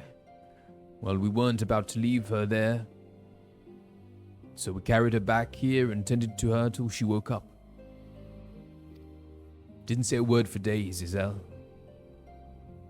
Just sat there and stared up at the sky, as if the ground held nothing for her. And it didn't, we learned, when she finally spoke. Now, you might think she's not one to smile, but if you'd seen her in those years that followed... Then one day, all of a sudden, she says she's got a truth that must be shared. Up and leaves for the gods knows where. Up and leaves for the god knows Up and leaves for the gods nowhere. And that was the last time we heard...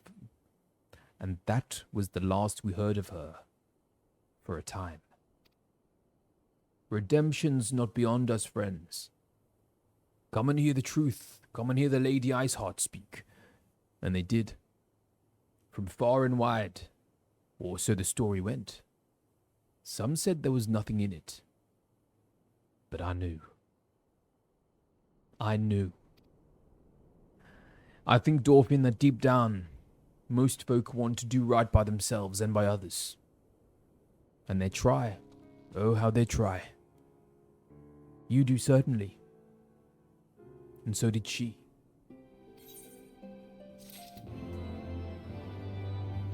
I think that is true. Mostly, right? People are generally good.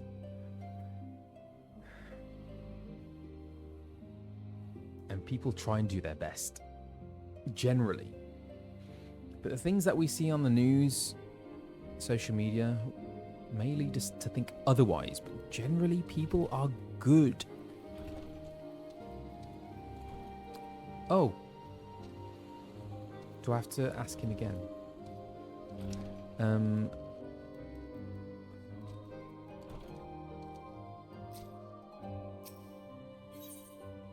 Oh. Which one is it?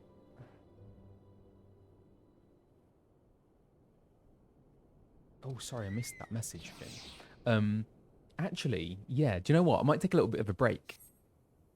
But there's a few questions which I might answer. Here's a few more questions. Let's have a little break before going on to the next quest. Which character in Jumanji would you play? I would want to play the Robin Williams role. That's the most fun, isn't it? Yeah, for sure.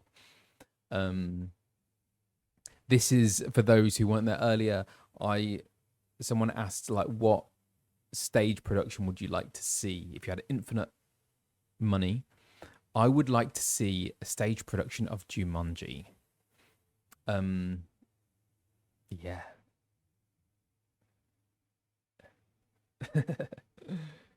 Any stage warm-ups you prefer or really like? Any tongue twisters? What to do? It's been a while. What to do to die today to dare to 20 to 2? A terribly difficult thing to say, but harder still to do. A dragon will come and bang his drum a rat ta ta ta ta ta ta to 2 at 20 to 2 to 2 today to dare to 20 to 2. Whew. She sells seashells on the seashore. The shells that she sells are seashells, I'm sure. Peter Piper picked a peck of pickled peppers. A peck of pickled pipers Peter Piper picked. If Peter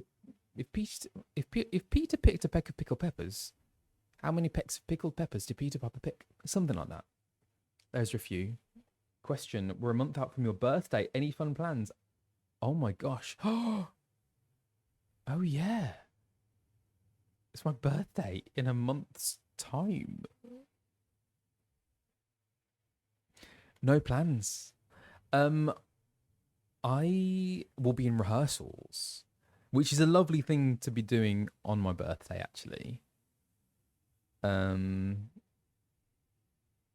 birthday, Alex the Victor, for a few days' time. You're a Gemini.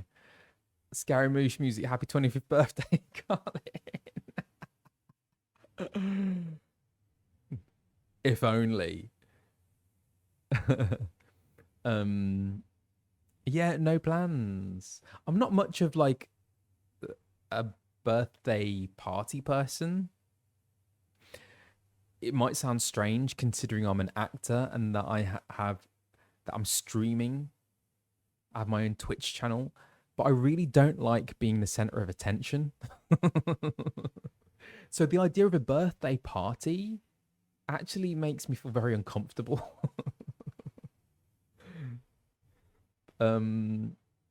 Yeah. I mean, I like going to other people's birthday parties, but I would not like to host a party myself. Oh no. Much more kind of low-key type situation. But I think my mum and dad actually might be coming down. They said they wanted to come down to see me. So that would be really nice, and go for a meal with them on the evening of yeah. Oh, GD Calliope, did you ever read or listen to Tim Curry's memoir? He has some interesting thoughts on when he wants people to look at him and when he doesn't. That's interesting. I would like to read that. I love Tim Curry. Big fan. So yeah, I'll add that to the list. Thank you. Red Bat, happy birthday, belated happy birthday. Okay, so what was your approach to the character? What did you want to bring to Horatio? I really loved your performance. My favorite Horatio to be the Rad Zone. Thank you so much. Thank you for coming to see the show. So my approach to Horatio, so for those who don't know, I was Horatio in the RSC's production of Hamlet. What I wanted to get across was just how much he loves Hamlet. Because in productions that I've seen before, I don't know if I fully believed that Hamlet and Horatio were best mates. So that is something that I really wanted to get across. And yeah, just the depth of that relationship, because I would argue, I'm biased because I played Horatio, but it's probably the most important relationship in Hamlet's life. He mentions Horatio's name more than anyone else in the play, more than Ophelia, more than his dad, more than Gertrude. He says the name Horatio a lot, and when you're working on a text, you kind of become a bit of a detective, and those things, you kind of look out for clues as to how you might play things. And yeah, there's many clues that there is this depth of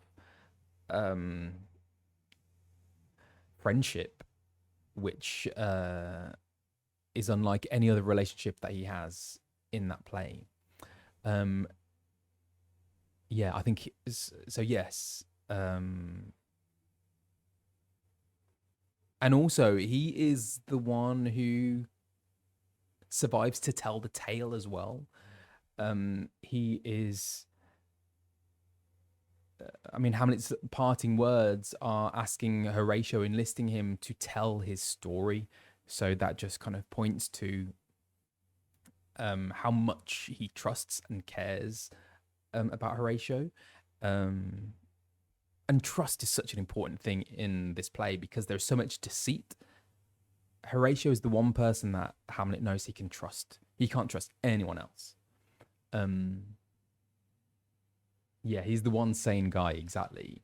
And you kind of need the anchor, that person who isn't a part of the deceit and the conspiracy, to kind of be almost like the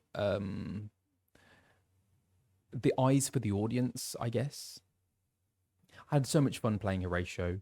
It is one of those roles which it can kind of get lost if you're not careful, but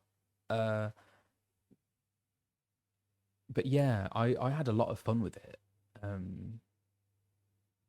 Yeah, so thank you for that.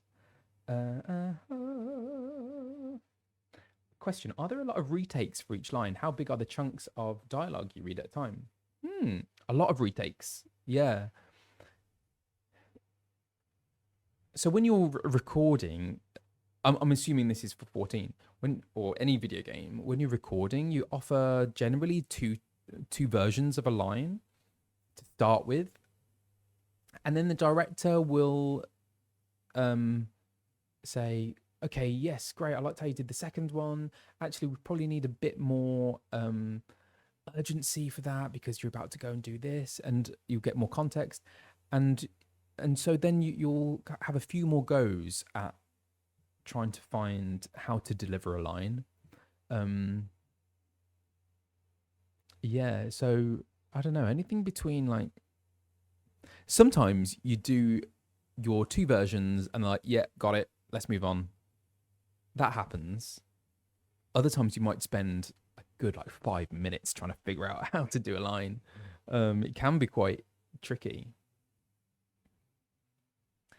Do they have you listen to the Japanese version of Alphinaud before recording your take like they're doing dubbing, or are you just given direction and just go at it? Good question. Generally, no. I think what helps deliver a good performance is if the performance comes organically from the actor. So they definitely rely on our instincts as actors and what we bring to the text as we see it. There are occasions where I have asked to hear the Japanese version. If we might be stuck on how something should be delivered, or if there's a certain kind of intensity to a line, like a certain emote or something, I might ask to listen to the Japanese version. Also, if it's time synced as well, which means if your line has to last for a certain amount of time, I might ask to hear the Japanese version to hear how they did it, so that I can kind of match technically how long a line should be. Do you have Eustace? Hello. Do you have a preference for different types of acting, stage, film, voice acting, or any others? What are the pros and cons to you about each of them? Oh, do you know what? I love it all, genuinely. And I'm very lucky that my career has been so diverse, because I've done stage productions, like classical plays, musicals. I've done video games, I've done television, all types of different TV. I've done a lot, which is amazing.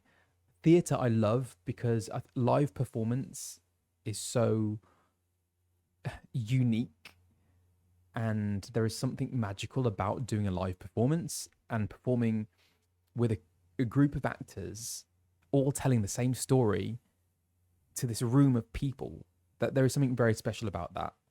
And that group of people, you're kind of, it's this magical space where you will not see that performance another time. Even though you do the play on consecutive nights, each performance is different depending on how the actors are feeling, how the audience is feeling, and there is this kind of like symbiotic relationship that goes on, and you're kind of like feeding off from the audience as well. That is magical. TV I love because you get to travel. I've been so fortunate to have worked in many beautiful places: South Africa, Spain, Caribbean, all sorts of places. I love being able to see the world. And voiceover is awesome because I mean it's so different to the others because the focus is just on the voice, whereas with the others you're using voice, using physicality. I love the challenge of telling a story just using voice. And also there's a degree of intimacy that you can get with voice work as well. Which I really enjoy. Yeah, I mean there are pros to all of them, cons to them as well, but I'd say it's outweighed by the pros. They're all so different, so I don't prefer one to the other. Yeah. Okay, right guys. Well, I'm gonna have a little break. But I will be back shortly. And then we can go on to the next quest. So I hope you'll hang around and join me for that. But until then, have a lovely break, and I will see you back very shortly.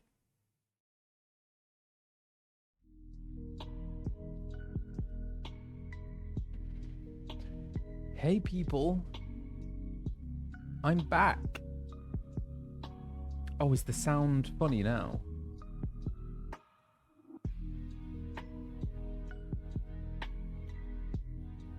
Sound all right? Hey, I just had an apple.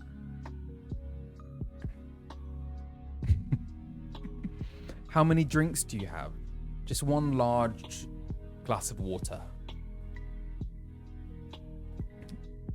I didn't have a protein. I was contemplating it. I do have one, but I'm going to have it after the stream. Ginormous glass of water. An apple for Ryuk. So Ryuk is the name of the Shinigami, the god of death in Death Note. And he eats apples. No, I got this from IKEA.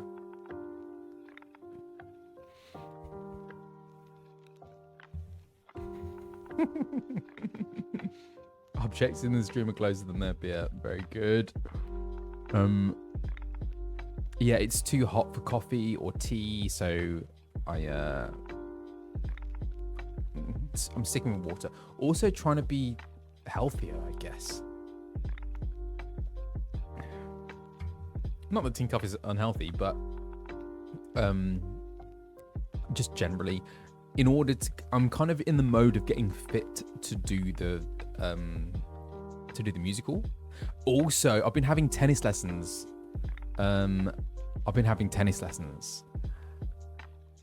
So Elle is a former British junior champion, tennis champion. And yeah. And there's a scene in the manga anime. It's kind of a pretty iconic scene where Light and Elle have this tennis match.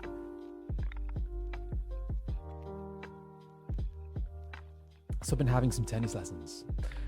This is someone who has never played tennis in his life, who has no interest in sport whatsoever.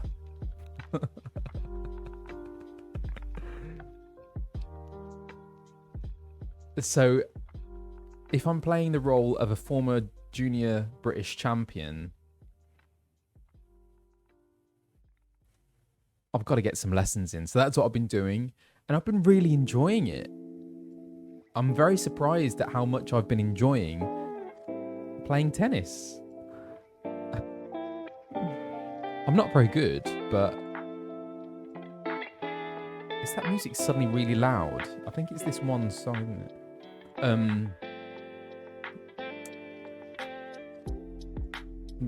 But yeah.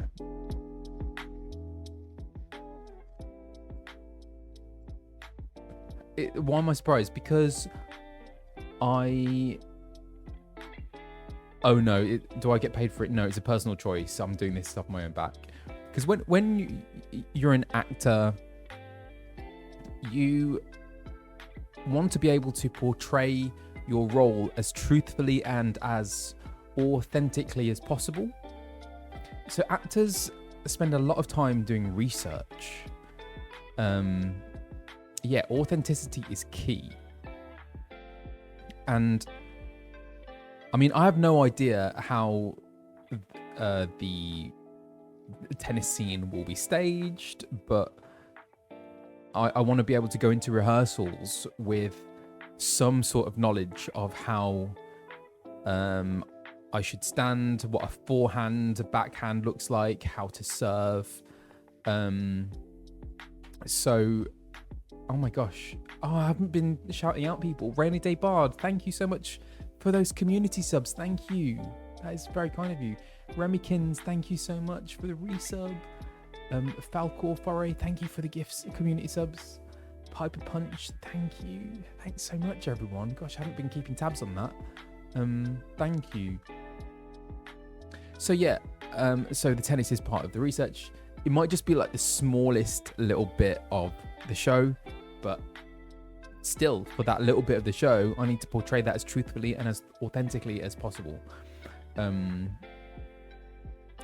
that's why you get, so I don't know if you've seen The Bear, set in the world of chefs and restaurants. And so those actors, they took lessons, cooking lessons.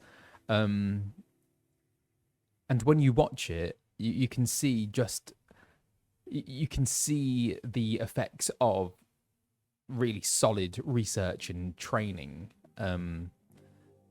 So yeah, I think, and also because as actors, we portray characters and roles that are so different to us a lot of the time. Different walks of life, which is one of the things that I love most about acting. But it means that you really have to you have to kind of get into other people's shoes. And I love it because, and you also see things from different perspectives and see how other people live. It's beautiful. I love it. Okay. So before we get back into the quest, I have a few more questions, which I'm happy to answer. Zhao Zilong, where can we catch you next doing autographs? I'm collecting all my scions on my Final Fantasy Encyclopedia book. Already four of you missing you, and a few more. I don't know. So, I would love to be going to a convention. I mean, it won't be anytime soon, as in while I'm doing the show, obviously. I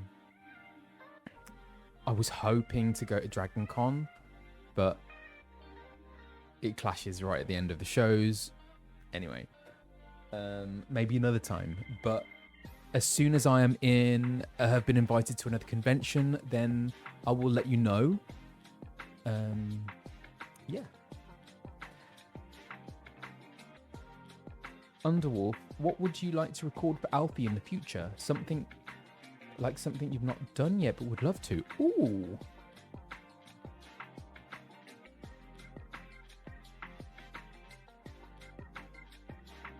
I would love to see just how gnarly Alfie can get. That would be cool.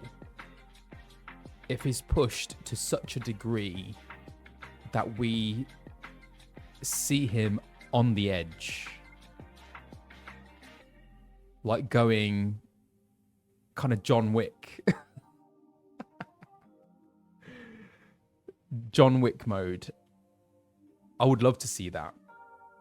Just to discover all of the facets of what Alphinaud can be.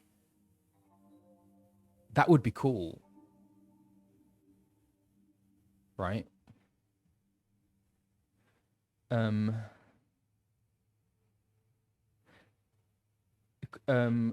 do you feel a pressure to be unique from the Japanese version or to stay the same? No, not at all. I mean, it's going to be different just because obviously it's in a different language. And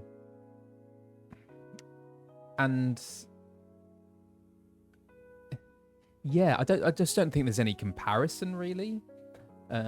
Because each language has its own kind of personality, which is interesting. So I speak a few different languages to varying degrees, but whenever I'm speaking any of those other languages, it's almost like I adopt a different personality. I think it's a really interesting thing that the way that you communicate in other languages is very different, and that could be a few things. It could be down to how you learnt the language, who you learnt it from, but also, so with Thai in particular, there is a kind of immediacy and a directness to Thai. I'm a lot less polite when I'm speaking Thai, and I think that is kind of just how the language is constructed. You can just be a lot more direct. So yeah, and also the way that Alfie is written in English, you very much get that the kind of the etiquette. The etiquette is kind of written into how he speaks. So I'm kind of informed by how it's written in English as well. Yeah, good question. Speaking of physicality, Mipus asks, how physical do you get when performing voice lines? Yeah, it is a physical thing. So you don't want to be cut off from like the head down. You try and embody the character as much as you can. I mean, you still have to kind of stay directed towards the mic, because you don't want to be like flailing around and then your voice not actually kind of being picked up by the mic. You also have to be careful about clothes kind of rustling and things like that. So you can't move too much, but you definitely want to be in your body, as it were. That's probably a very actory thing to say, but yeah, it's not like it's just the voice and that's it. Your face is kind of doing things. You're gesturing. You're doing all sorts to come up with the performance. Yes. There we go. Okay, right. Let's get back into the game. Marchons. Oui. Okay. Oh no, is this gonna... Please pair. Phew. Thanks for your questions. I enjoy answering them and receiving them and answering them.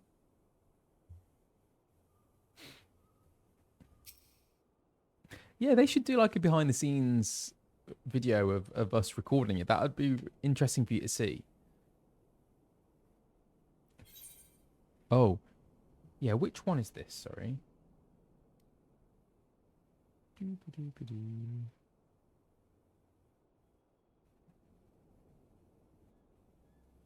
This is this the right one? The Legacies We Leave. Oh, thank you.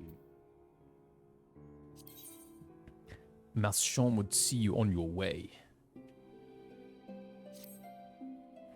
Apologies. You came here to think on your own memories, not listen to mine. I take it the Nath are next.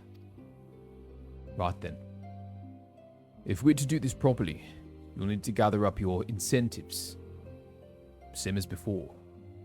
In case you've forgotten, that's a basket of fresh Calum tree fruit, a good-sized jar of landtrap nectar, and a dirty great cartload of young Nanka flesh. Nanka flesh. Oh, yes, I remember. Ah, come on, lad. Surely you can't be that bloody daft.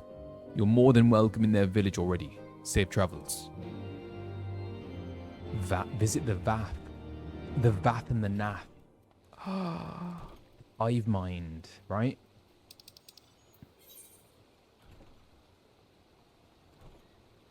I think I fly.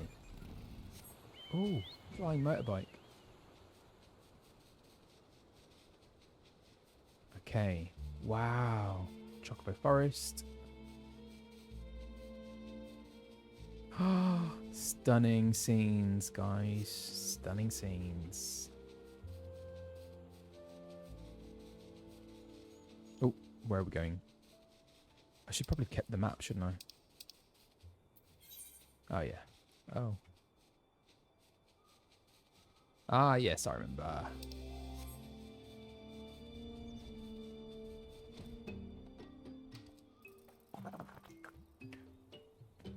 Now, everyone tells me these things are cute, but I don't find them cute. Who here thinks they're cute?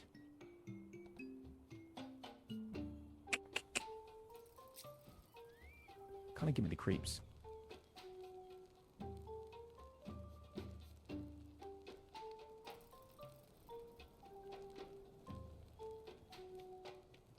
I think we're split 50-50.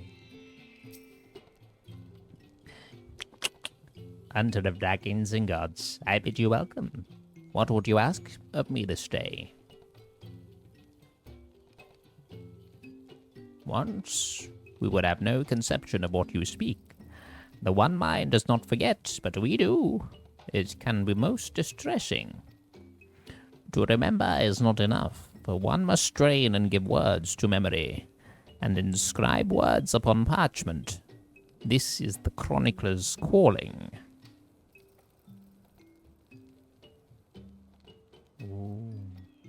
He wrote of how you came to Loth Astvath, and how you left to slay Ravana, and how the young hunter trained with the old hunter while you were away. We shall treasure these memories, this history you have given us, and when New Vath join us, we will share. We shall share it with them as well. Bound no longer to the will of the many. They were now free to walk their own path. Thus reborn, they would write the first chapter of a new history to be passed on to future generations. And as their culture grew older and richer, so too would their story. Vidofnir. Wow, okay. Blimey, we're really doing this. Vidofnir?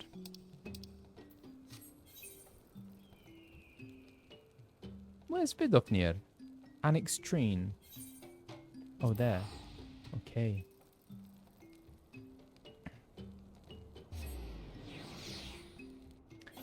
Vidofnir. Vidofnir.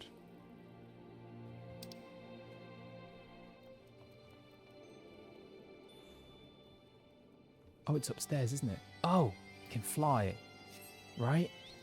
I think there's a hole in the ceiling, if I remember correctly.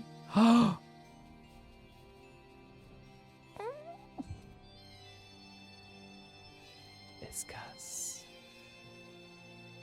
It's still there, isn't it? Feels good. Hey, Vidofnir.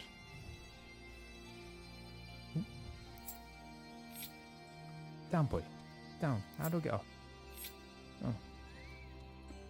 Friend of Izel, warrior of warriors, thou art ever welcome in Annextrine. What bringeth thee to us this day? There is much wisdom to be gained from looking to the past.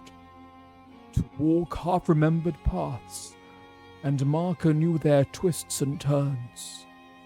We too did this, we too do this, though not through pilgrimage, nor less the written word, beloved of thy historians. In song do we preserve the deeds of our lost, and chronicle the passing of the ages. Naught hath greater power to stir our hearts. 'Twas a dirge of profoundest sadness that roused Nidhogg's brood to action. A dirge which soundeth no more. Now a new song riseth to fill the void. One of hope rekindled, of war's end and peace's rebirth. I shall sing of thee and Azelle ever after, that all may know and remember. Thank you. In the chorus, the fallen could rise once more. For none are dead whose names yet echo in the heavens. And the song would not end until the last voice fell silent. Heroes and villains, sinners and saints, all would live again. That is beautiful. In the chorus, the fallen could rise once more. For none are dead whose names yet echo in the heavens. Just going to take a moment with that.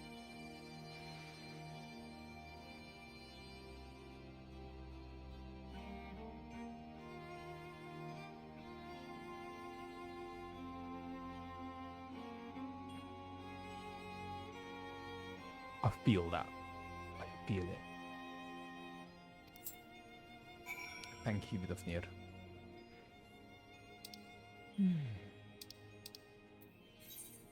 Wow.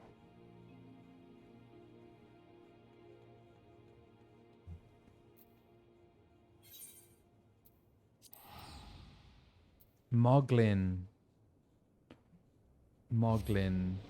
It's a Moogle, right? Moogle.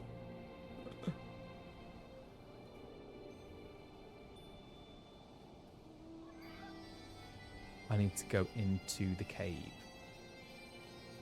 Right? Do I? Is it in the cave? Let's see. Yeah, I'm pretty sure.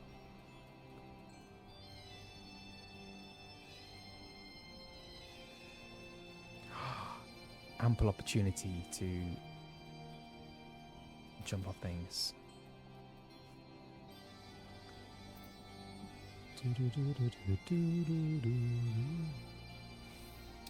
How did Moglin speak?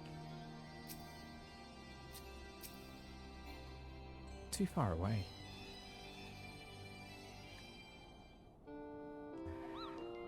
Well, yank my pop and call me a Molbat.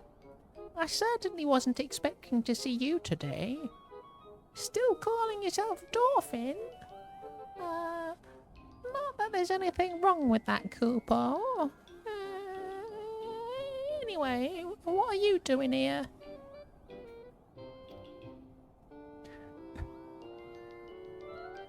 Thank heavens for that. I was sure you were going to ask for help with yet another one of your exciting quests. But by all means, we'd love to pass the time reminiscing about the good old days. And when better than now, Cooper? What with your friends visiting and all? We're here and I'll fetch 'em. Which friends?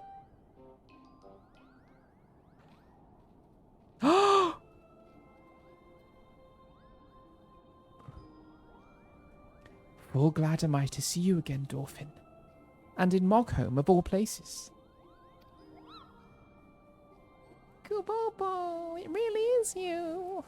And just when we were about to leave. I think it wonderful, this pilgrimage of yours. A final reflection upon the past, that you might face the future with eyes unclouded and a heart at peace. This quest is very profound. A final reflection upon the past, that you might face the future with eyes unclouded and a heart at peace.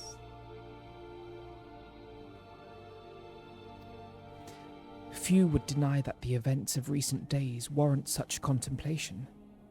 When last we stood in this place, I dare say none among our number would have believed what was to follow, young Estinian least of all.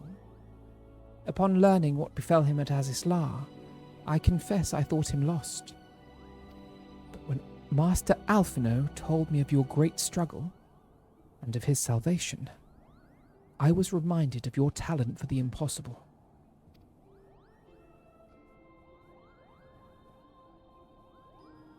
If you ask me, he seemed altogether too stubborn to die.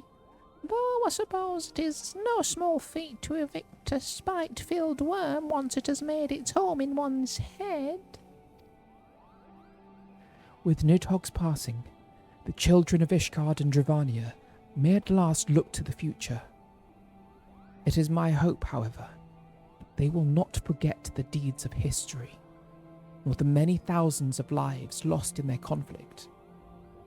For only through remembrance will they avoid the mistakes of the past. Carne Senna. Coming out with some pearls.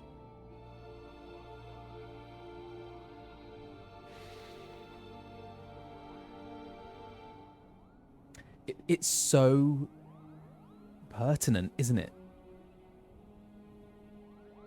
To this world we're living in at the moment. How they foreshadowed this. Oh, it's a cyclical thing, isn't it, I suppose?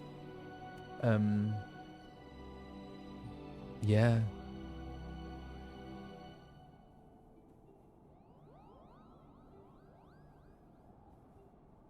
Thank you, Carne Senna.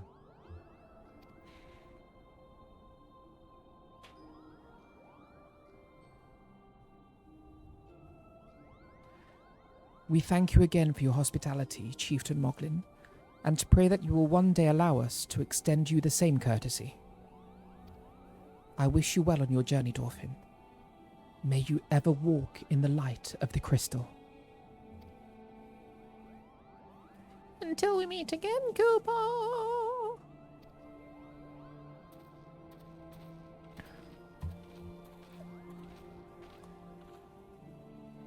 Even in the farthest reaches of distant, dangerous lands, one may chance upon a friendly face. Though given to mischief and largely unconcerned by the troubles of the outside world, they came to understand Ishgard's plight and agreed to lend their aid. Eventually, that is. Love the Moogles.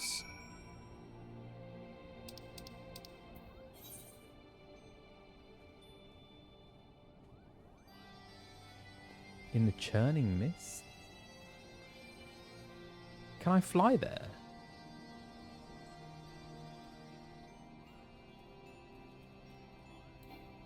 Ooh. Is there a hole in the ceiling? Yes, there is.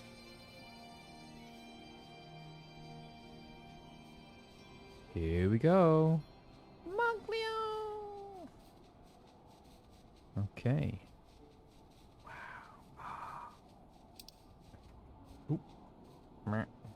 How cool. I'm so glad I can fly now. What did... Oh, going the wrong way. What did we do before flying? Well...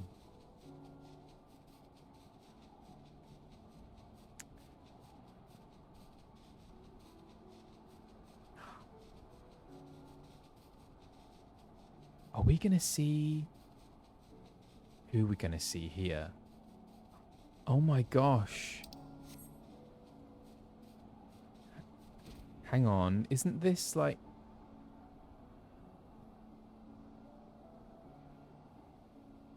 where we set up camp before? With Azel and Destinian.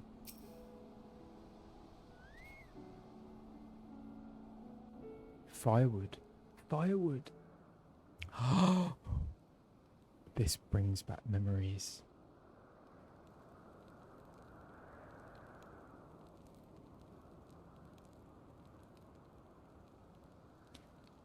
The crackling warmth of Alphinaud's campfire. The savoury waft of Azel's bubbling stew. The soft snoring of Moghan asleep on the grass.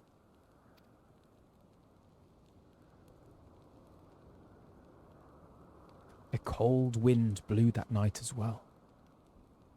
And on the morrow they mounted the steps and blew the horn.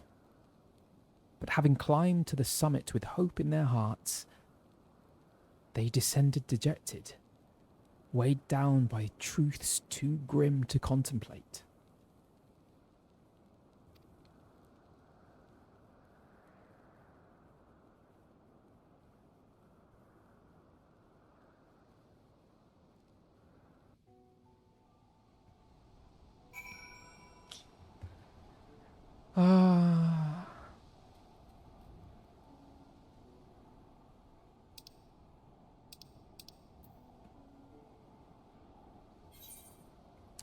So that was the night before they were going to blow the horn, right? Racevelga, Azel.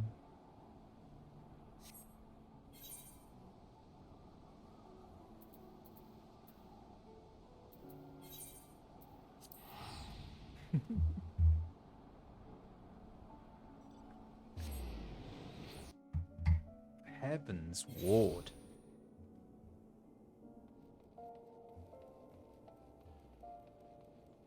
Okay, let's find our way through this one.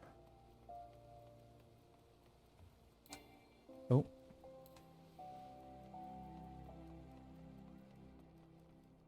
Do I want to go there? Oh, I think I'm going the wrong way, aren't I? Thanks for coming, Cosmic Aura. Let's go this way. Oh, no. What are you doing?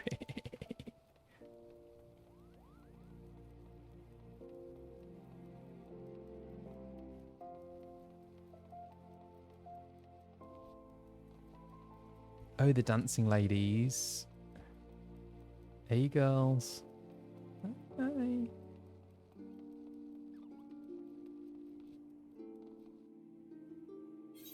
Isel.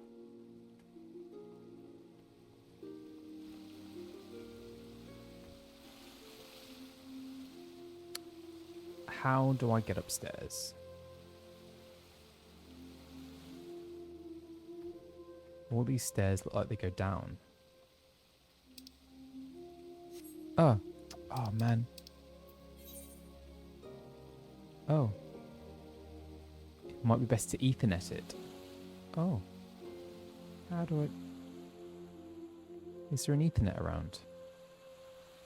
Yes.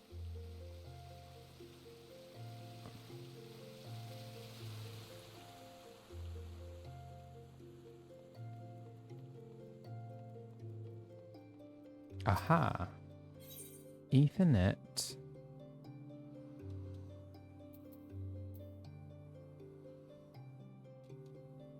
Which one? Chamber of Rule. Ah, thank you. What would I do without you all, eh?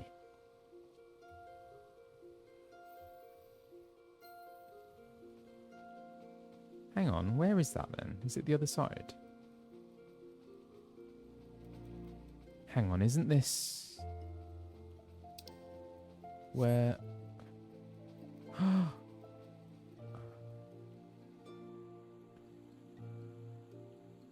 Isn't this where the banquet took place?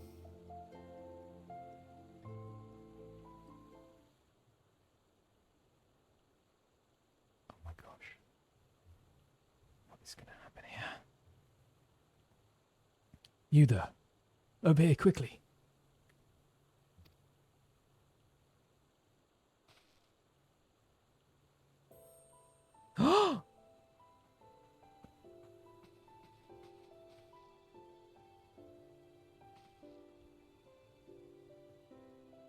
No. Oh. What? Who is this? I should have known you would see through my disguise. But enough talk.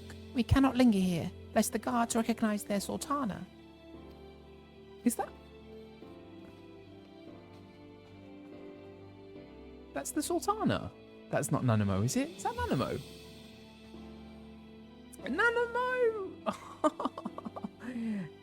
As you may have deduced, I was taking the air outside the palace when I saw you standing there, staring off into space. Have you something on your mind?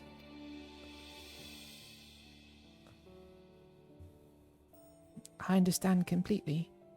So much has happened. So much has changed. And all in so short a space of time. Even now I struggle to make sense of it. All.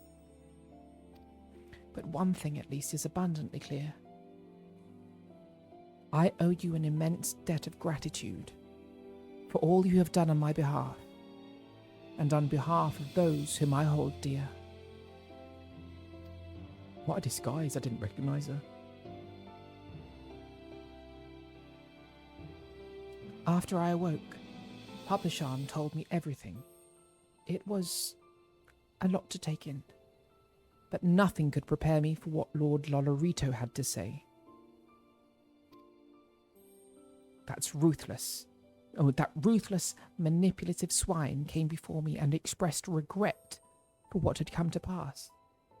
And thinking to make amends, offered all of Teleji Adeleji's assets, as well as half of his own personal fortune to the crown. And I accepted. Long did I debate how best to use this wealth. There is no end to the troubles facing our nation, and no shortage of worthwhile causes. Yet none among our people have suffered more than the refugees, and it is they who shall be first to receive aid and succor. Nanamo, we could do with you out in this world. Come join us, please. There is also the matter of the terrible wrongs committed against you and yours, for which I am in large part responsible. They do not protest. It is the truth. Accordingly, I have set aside monies to aid in the Scion's rebuilding, if you would have them. Yeah. That would be most welcome. Thank you, Your Grace. Yes. Pray do not thank me. Not after all you have suffered. And know that I do not think to atone for my mistakes with money. It is but a tool which I would see put to good use. Oh, listen to me. So much for enjoying a moment's respite outside the palace walls. It rather seems as if I have brought my responsibilities with me. I suppose I should return. Nice to see you, Nanamo. The little dance. Lady Lilira. Lady Lilira, you must come home at once. Father is worried sick, you know. Oh, confound it. You lot search this area. I know she came through here. On the other hand, it is essential that a ruler see firsthand how her subjects go about their daily lives, and I have not visited the markets in weeks. It would seem a shame to let this opportunity go to waste. Dorfin, might I impose on you to have a brief yet cordial conversation with those Sultan sworn? I leave the choice of subject matter up to you. Take care.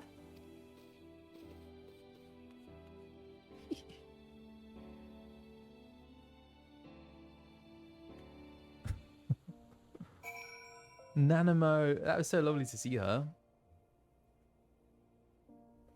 Speak with the Sultan Sorn Elite.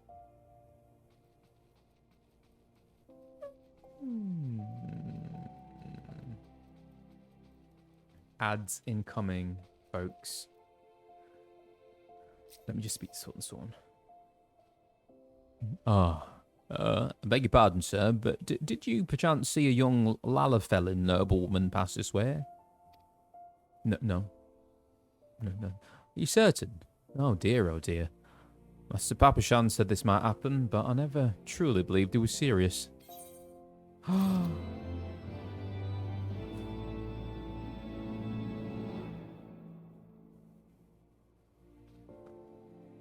So now, where do I go now? Okay, well, there's ads anyway. So I will pause a while. Pick up his quest, him again. The triumphs we share. Wait, I know you. You're Dorfin Greenwood. Hold that thought. We have ads. Just for a little while. Hi. In the meantime, I might just... Do you have any more questions?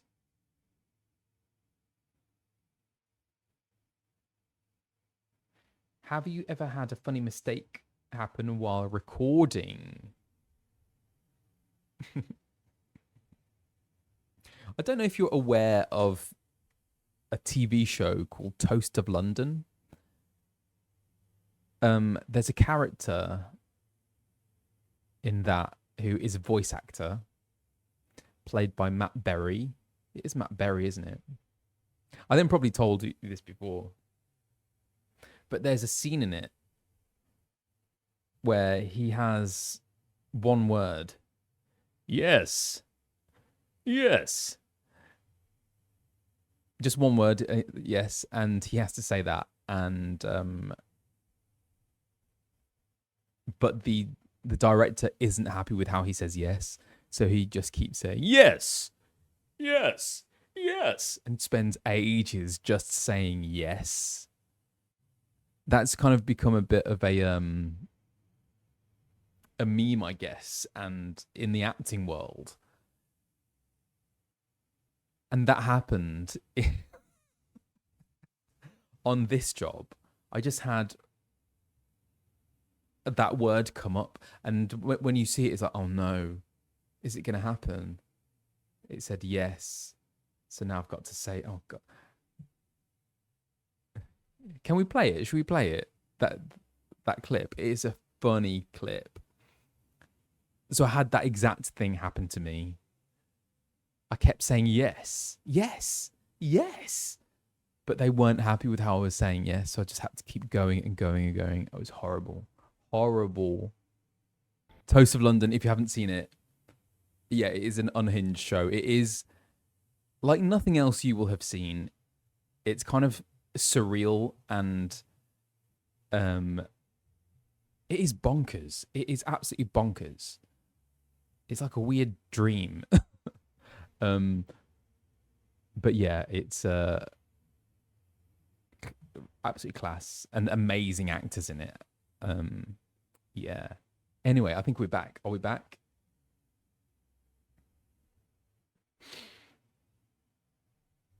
Okay. Yes. Okay. Yes. Wait. I know you. You're Dorfin Greenwood. Yes. What a stroke of luck. I can think of none better qualified to help us. You see, it is no mere noblewoman that we seek. But Master Papashan was most explicit about the need for secrecy. Pray forget I mentioned it. We will find the we will find the lady on our own. Aye. What cruel fate to lose her father as a child and be compelled to rule in his stead. and how the years had tempered her dreams and taught her, sometimes brutally, the price of naivety. Though outwardly unscathed by her ordeal, it was a wiser and more wary Nanamo who reclaimed the throne. She went through a lot. Revenant's Toll.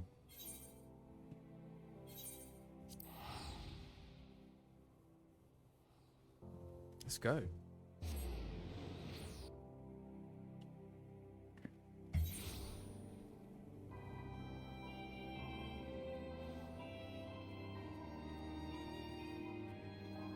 Alianne.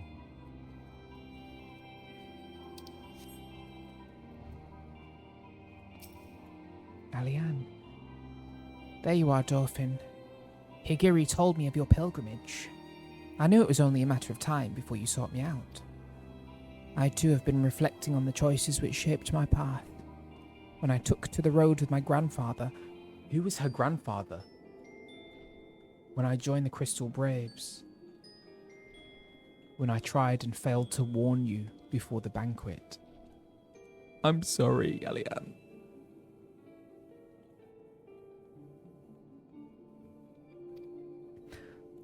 I had my suspicions about Wilred's death. That it was the work of a Garlean spy within our ranks. But I could not be sure who was involved. Hence my desire to speak with you in private. I thought long and hard about how to approach you without arousing suspicion. Mayhap too long. Eventually I decided to arrange a meeting through Mistress Momodi. Little did I know that bastard Laurentius had seen me do it. Shortly thereafter, the fourth received urgent summons. Needless to say, I had no choice but to answer, and soon found myself at the mercy of Captain Ilbert's band of traitors. They confined me to the Rising Stones, along with others still loyal to the Scions.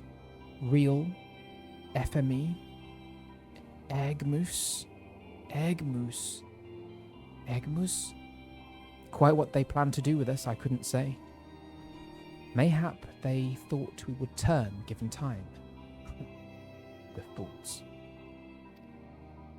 Lieutenant Yuyuhase bid the third keep us under constant guard. But when Captain Ilbert moved to carry out General Rauban's execution, they were forced to withdraw all but a token force, which we took by surprise one night. And then it was over. One might argue that it turned out better than it had any right to, all things considered. Still, there are nights when I lie awake wondering if I had done things differently. If I had been more careful or more decisive. What then? But there is naught to be gained from thinking thus. We must count our blessings, must we not? We are still here, and most of what was broken can be rebuilt. You will see, Dauphin, you will see.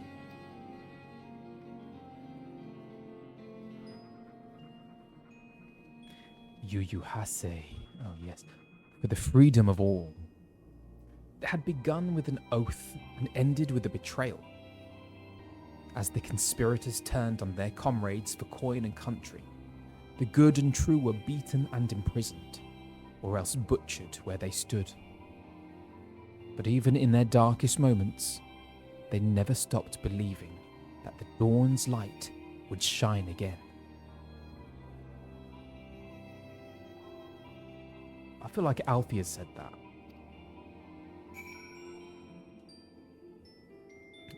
Okay, I think I know who we're going to see next. I hope it's who I'm thinking of.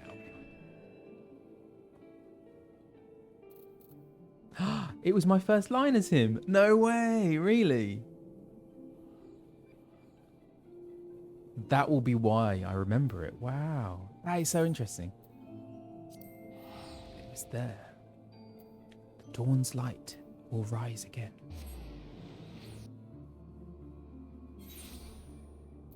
Okay. Whoa. Where'd you go?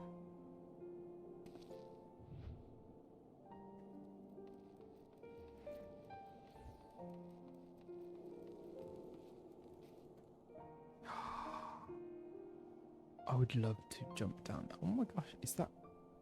Who's that? Oh, thank you.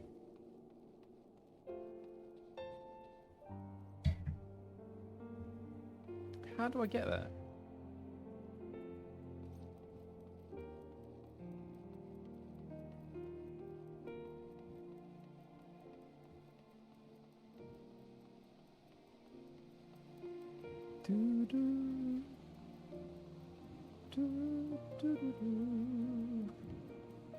Oh.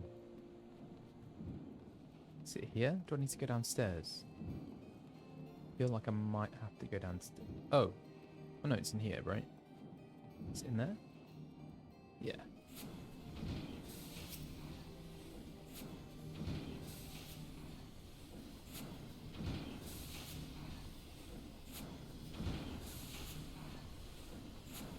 Wedge. Which one was Wedge? I've forgotten which one was Wedge. Biggs and Wedge. The Lalafell. God, what voice did I do for Wedge?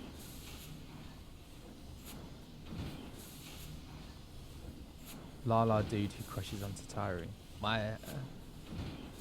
Hello there, Dolphin. Hello there, Dolphin. Fancy meeting you here. Can't remember. Hello there, Dolphin. Fancy meeting you here. Ah. Wedge, because I changed the voices depending on who. Once I'd found out who the voice actors were. Reminiscing about the glory days, eh? So, Biggs is Irish, right? Was he? Or was that how I perceived him? Can't remember. Reminiscing about the glory days, eh? Let's do Irish. Aye, we spent many a sleepless night hammering away in that corner of ours. How's your mana quota holding up, by the way?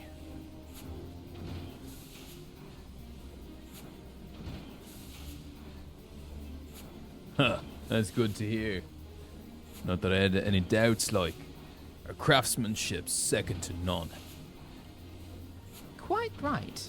Oh yes, that's right, I remember now. It will take more than swirling winds and raging dragons to bring her down. And that, my friend, is an Ironworks guarantee. Yes, something like that. Speaking of which, on the back of the field test's success, we've gone ahead and licensed the design for mass production. Soon, the Sky Steel manufactory will be churning out mana cutters by the dozen. Which is why we're here today, as a matter of fact. To make sure their machinists don't bugger anything up. Apparently, adventurers have been queuing up to place an order. And even some sky pirates. Just imagining the sea of clouds teeming with our creations fills me with a father's pride. Right then, that's enough patting ourselves on the back. Gotta make sure the cutters are up to snuff. Or Jessie will never let us hear the end of it. Now, till we finish, there'll be no more breaks, distractions, and not one wink of sleep. Do you hear me?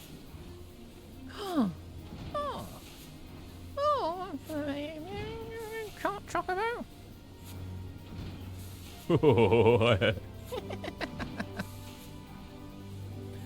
Well, we'll leave you to it. Till next time, eh? Yeah. Bye. No, wait.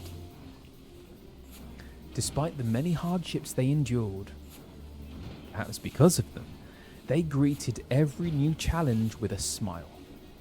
Their workshop, their battlefield, their tools, their weapons, they invariably rose to the occasion, delivering ingenious solutions to seemingly insoluble problems. Love those guys. Visit the monastery in the churning mists. The monastery.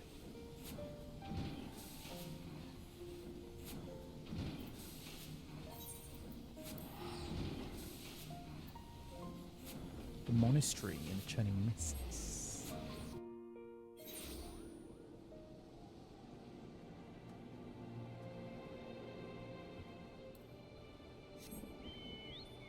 Who is there? Ooh. God, this is so nostalgic, isn't it?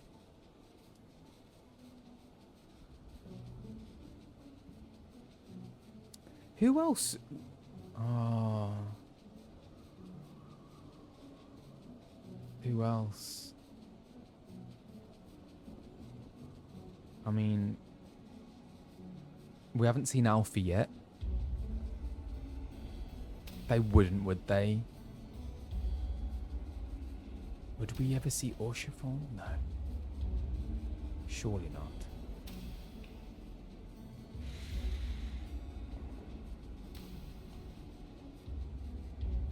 Where are we going? Is it up there? Let's go high and look down. Is it there? Oh, it's there. Right? Oh no, that's a sprite. Oh, almost.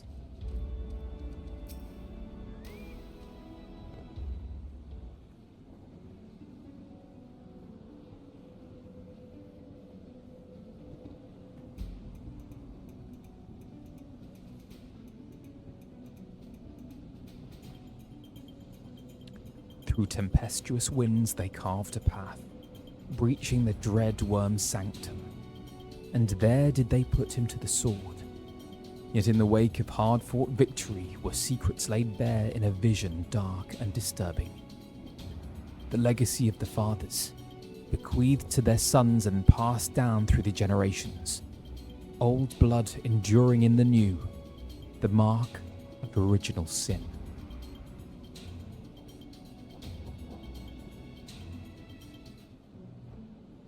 What is that in reference to?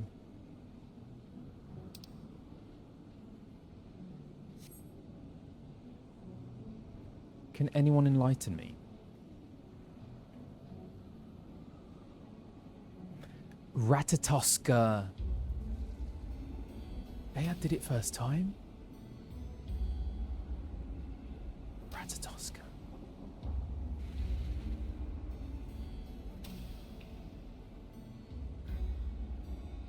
Ratatoska.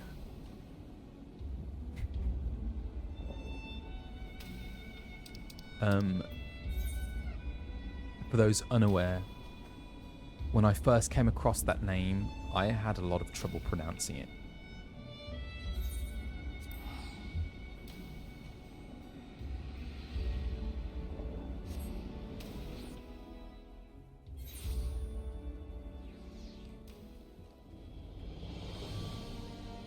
Hilda.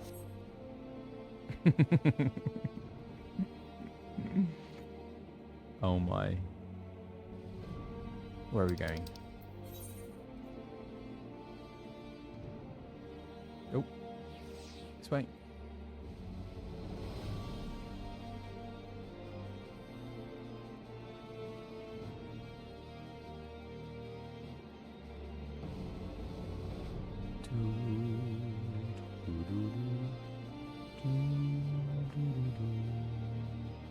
Hilda.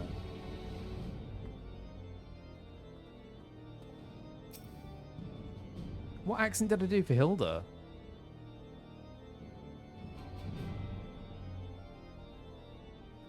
So, hi Dogma KMR. I am doing the Chronicles of Light quests.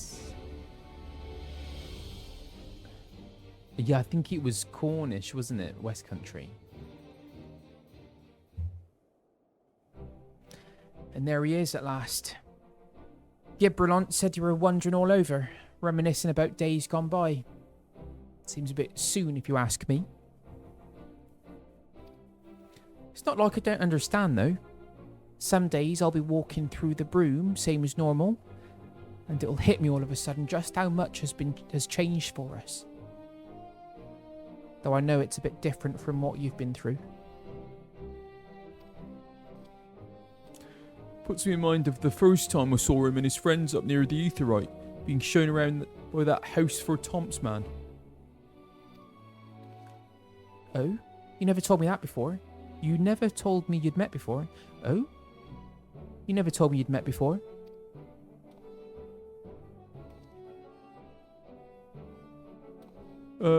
It weren't so much a meeting as a heckling, to be honest. When I heard their guide warning them off paying a visit to the broom, it stuck in my craw. And you've got to admit that Master Alphinaud is the spitting image of a snotty little lordling. The cheek. Hang on, is he comparing me to Emmanuel?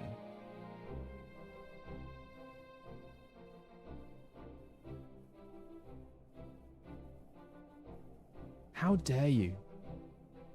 You're all laughing. You're in fits of laughter. How rude. How rude. A little lordling that went on to fight 2 knights of the Heavens Wars with Dolphin here in a trial by combat. Not to mention helping retake the vault from the True Brothers. Hang on, is she talking about Alfie there or Emmanuel? Did Emmanuel help out? Fury have mercy. Feels like a bleeding lifetime ago, don't it? Yeah, it was Alfie. Of course it was Alfie.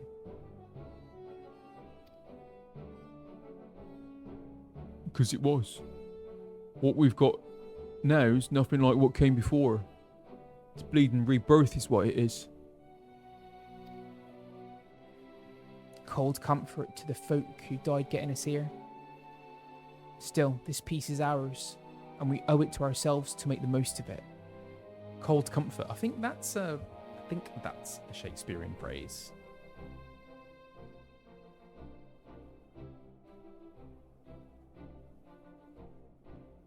Isn't it? Is it? Or maybe it's just... No, not necessarily. Oh, popularised by Shakespeare. Interesting. Anyway. Shakespeare's everywhere. Meaning we've got to work twice as hard to make the broom a better place. And no more harassing blue bloods neither.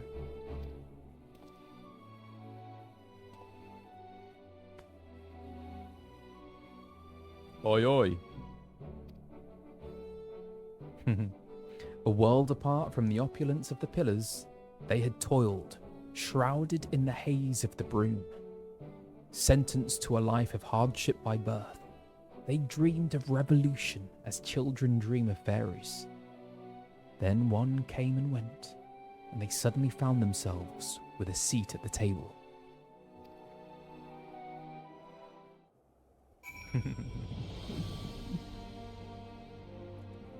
Nice to see you, Hilda.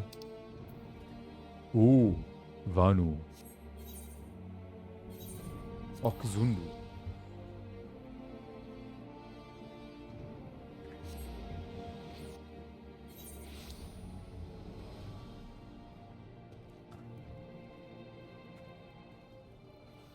Lonu Vanu.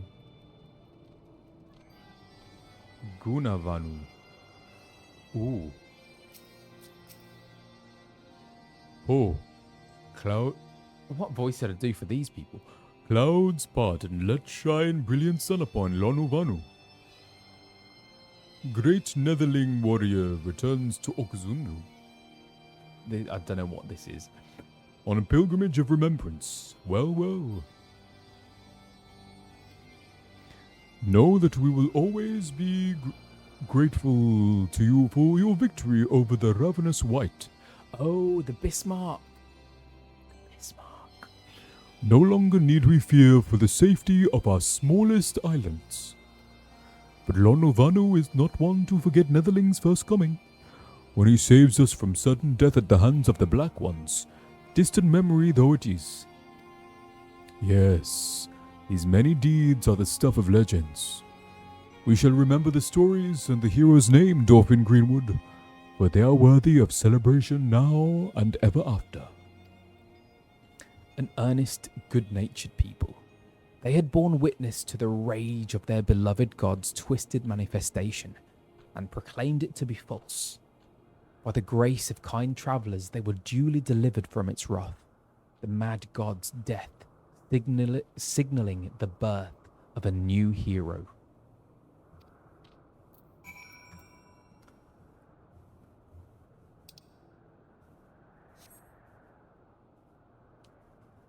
They're very beautiful. Beautiful beasts. Emitra in Gridania.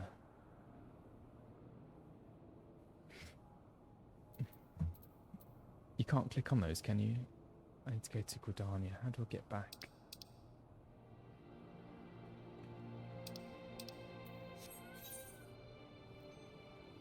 It's that one.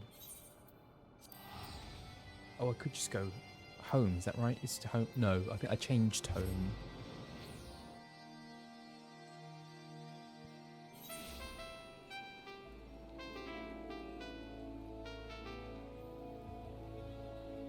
Someone got a kazoo. Oh.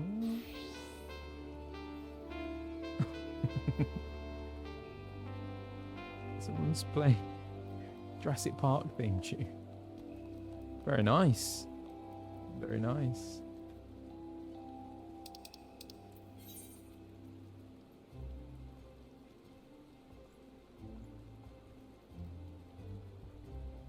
Where am I and how do I get to where I want to go?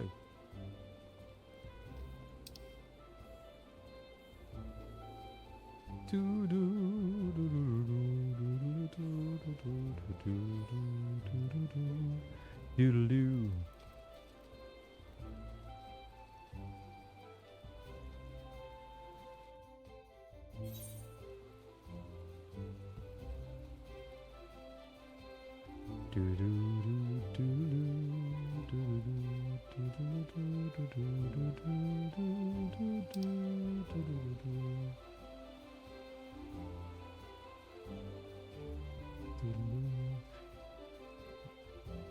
The music, I mean, it's such, they're such earworms, aren't they?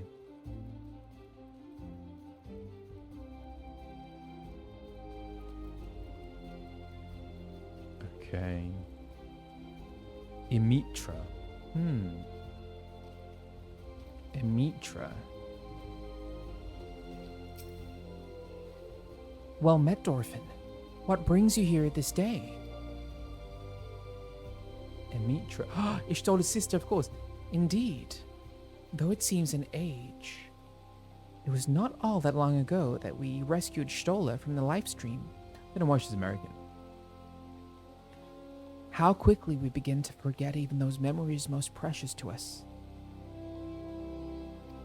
In my defense, I might add that I have rarely missed an opportunity to make new memories with my sister in the days since her return. Our conversations are largely on matters of scientific and professional concern. Ancient Allagan technologies, primals, Asians, and so forth. She has an insatiable thirst for knowledge, as you know. Yet while I understand her desire to not to burden those around her with her troubles, and to carry on as she did before, I do worry that her willingness to manipulate her own ether to compensate for the loss of her sight may have dire repercussions. She never told you then? But of course not. Should rather have defeated the purpose. You should know that the technique she employs places a tremendous strain on her body. She is, of course, well aware of her limits, and more than willing to ignore them should she deem it necessary. I pray you see that she does not. Regrettably, she is wont to ignore my advice when it does not suit her. Yet given your shared experiences, mayhaps she will be more willing to heed your warnings. Are we going to see Stola? Her sister was under no illusions as to the dangers of the life she had chosen. Should the worst come to the worst, Ishtola would do what needed to be done. Pay any price, any sacrifice, and without hesitation. She was a woman of conviction, deserving of respect and admiration, and no small amount of worry. Slow fix. Oh my gosh. So slow fix is a little kind of gremlin troll thing. Goblin. There we go.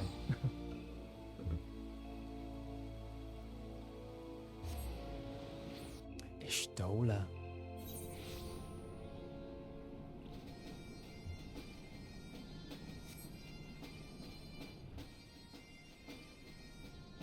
Slowflux.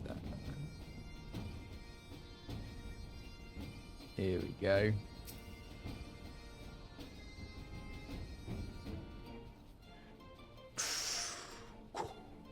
Why must governing Great Gobby Nation be so difficult? Like herding curls.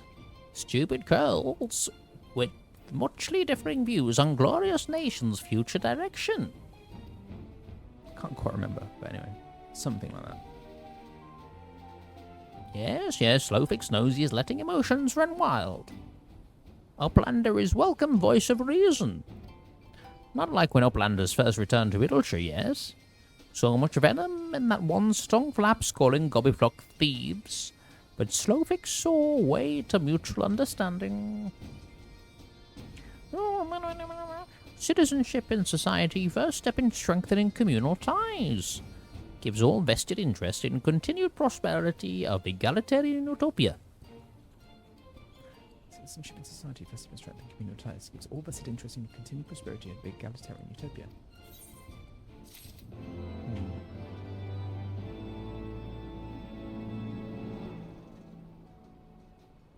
Community, working together, cooperation.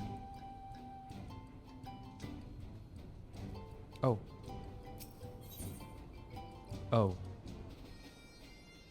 The burdens we bear? Or pick of the bunch? I thought it might be. For the final objective of this quest, you will receive no guidance from the journal or the duty list.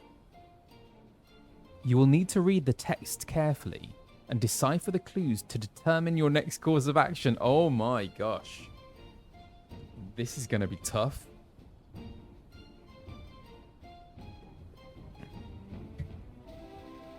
Read the text carefully and decipher the clues to determine... Okay.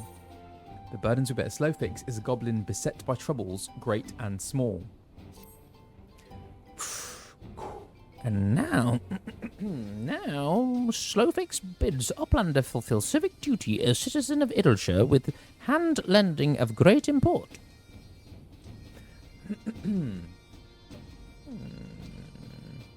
Oh my gosh. Oh, what if I really get stuck though?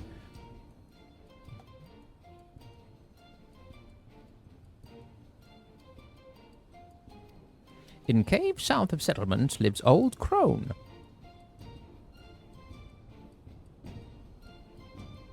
Matola. Mishtola?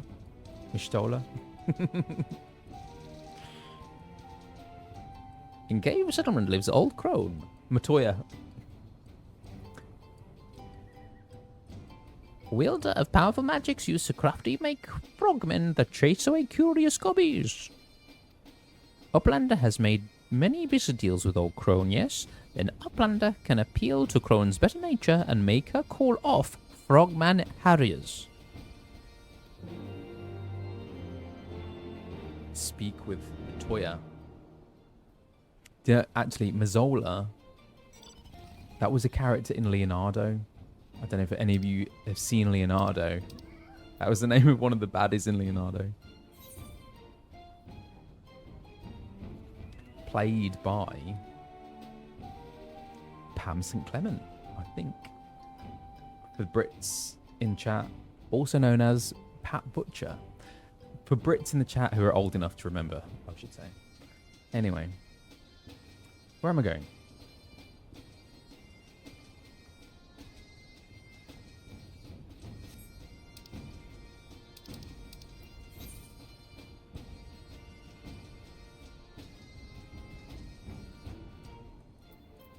Hang on, am I there? Where am I?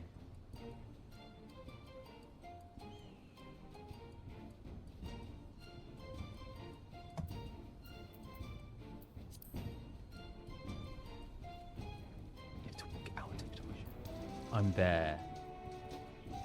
Almost.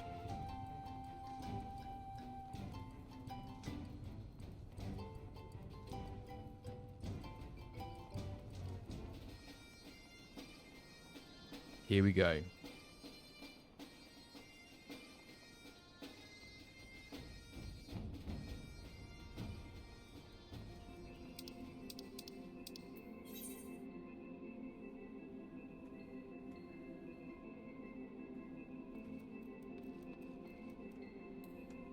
Right. Come on, Matoya.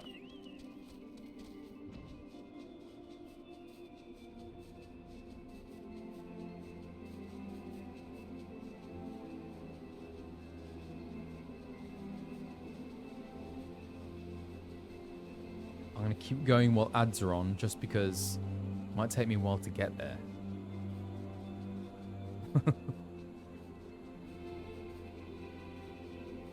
So yeah, for those who may be wondering, oh no, I have not missed Fates. Yeah, so this is like a bonus one-off stream for now, because I will have to take another hiatus because I will be starting rehearsals for Death Note. So yeah, this is a one-off bonus stream. Originally, I wasn't even going to do this, but yeah, I'd seen a few comments, and then Mod said actually this would be a nice thing to do. So yeah, here we are. Arizona, I will be playing L in Death Note the musical, in London. And I start rehearsals on the 15th of June. Oh, go away, horrible thing. Ah.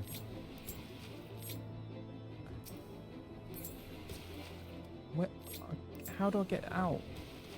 Oh, I'm just gonna run. Which way? This way. I can't dismount. Why is it doing that? Leave me alone. Where are you going?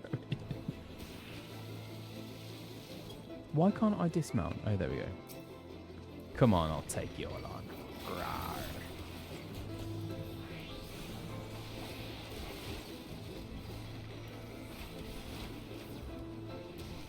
Oh, it's been a while. Ooh.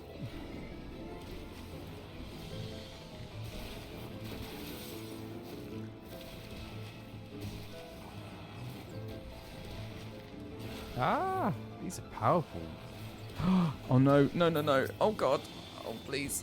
No. Oh, I'm gonna die. I'm gonna die.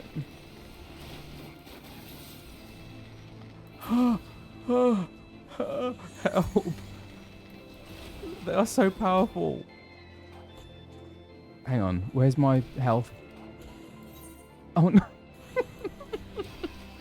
Oh no.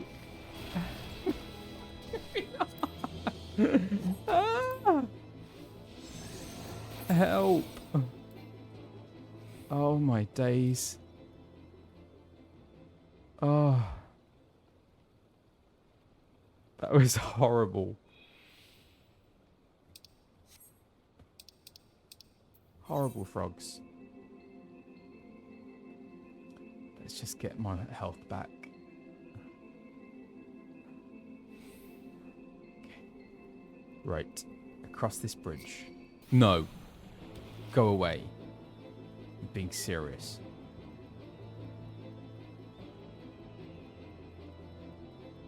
Come on, Matoya.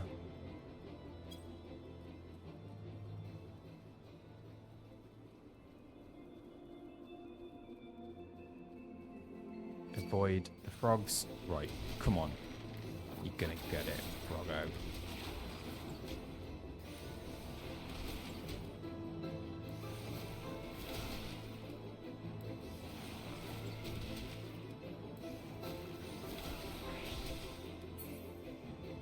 Take that. Oh. Where on earth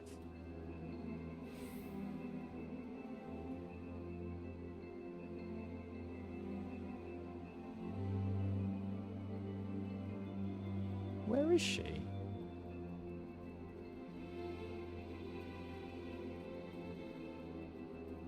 Oh yes, there we go. Cave entrance.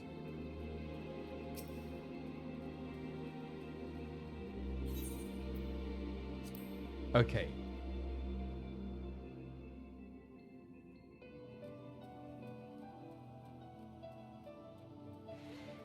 Oh, tiny frog. That one can stay. That's cute.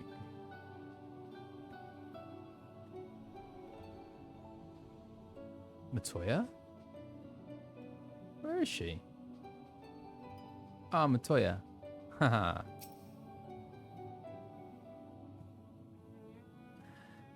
Well, this is a pleasant surprise. I'm well aware that you're only here because you want something, but at least you didn't bring your little friends. So, out with it.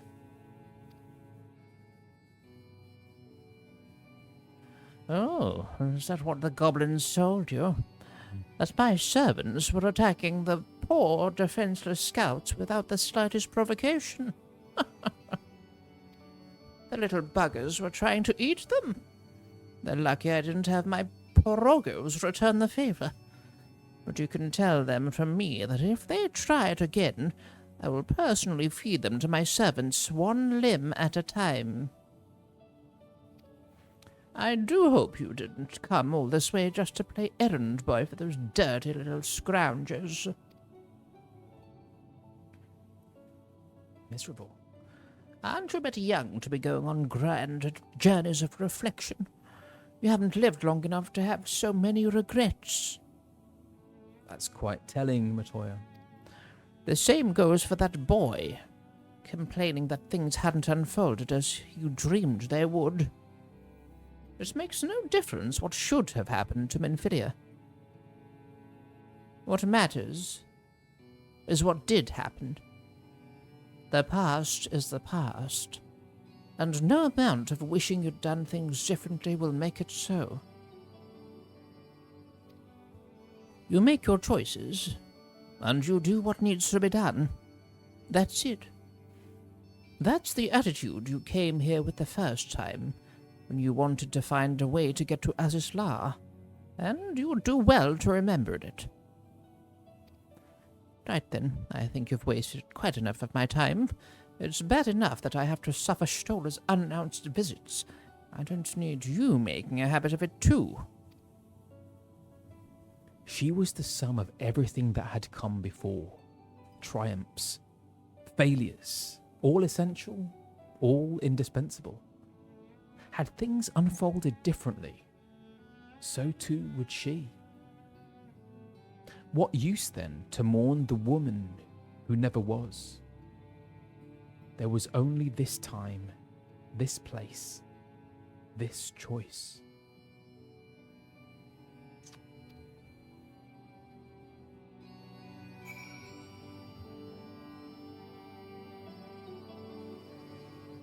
What use then to mourn the woman who never was? It's so true.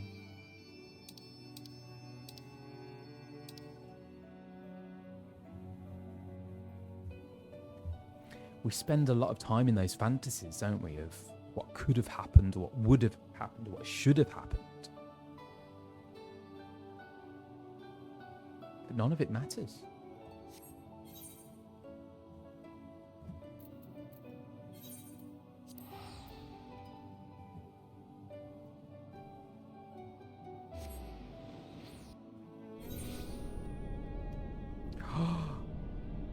This place. Visit Helix.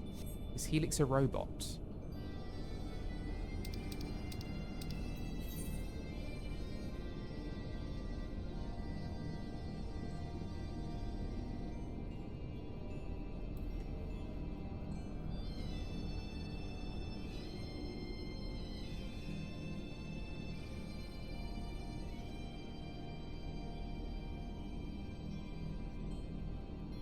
Helix.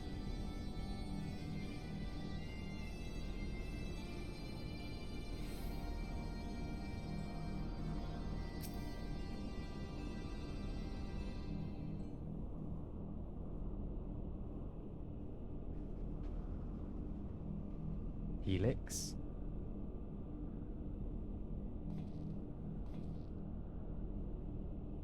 You spy something on the ground at the landing's edge. What could it be? A blue bouquet?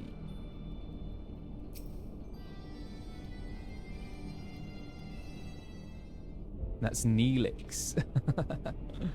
A blue bouquet. A bouquet of fresh Nymea lilies lies at your feet, an offering for the departed.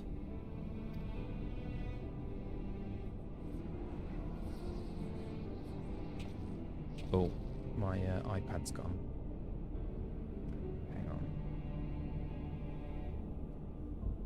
1,000 fires blossomed around her as she fell towards the battleship. A crimson star shower amidst the impassive clouds.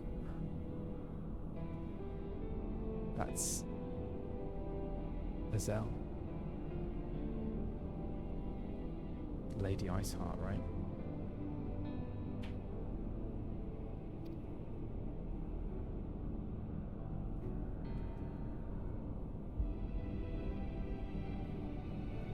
And this track. Then came the azure light, faint at first, soon blinding, then shattering, casting motes of diamond to the four winds.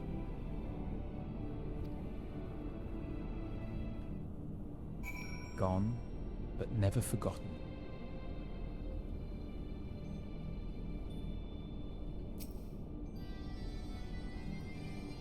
For those we have lost.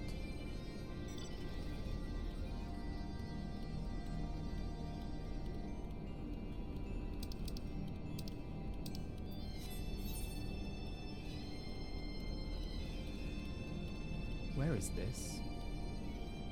The Alpha Quadrant.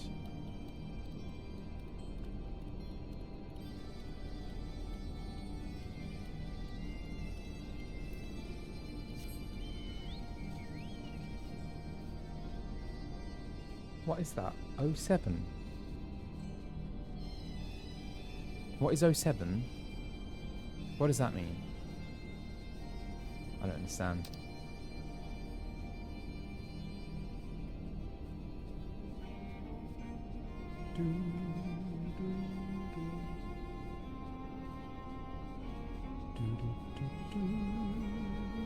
Oh, it's a salute. Oh, I see.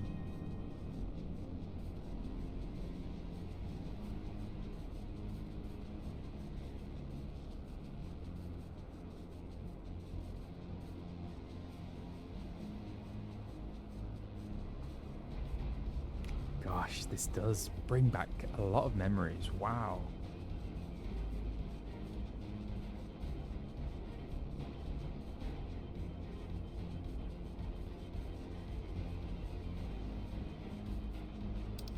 It's surprising how much I remember, actually. I thought, oh, it's been such a long time that I might have forgotten it all, but actually,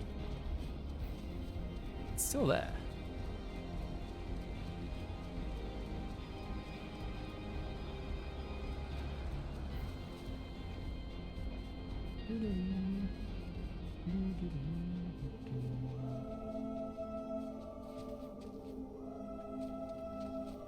Destination.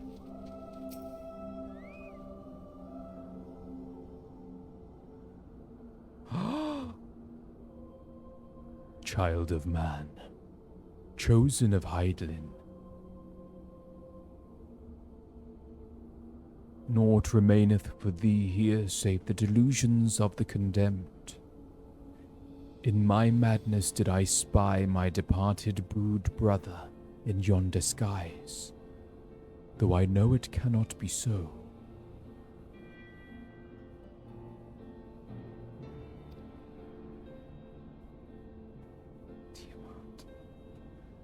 What sayest thou? My senses are yet mine own?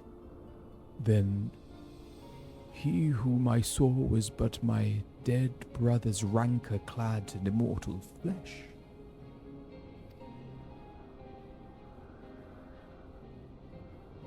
and thou didst deliver him unto death's cold embrace. I bear thee no ill will, child. 'Tis beyond me. All my hatreds are bound up in moments ephemeral and eternal. My beloved's passing, and his resurrection. I am no better than Nidhogg, consumed by love, twisted by rage.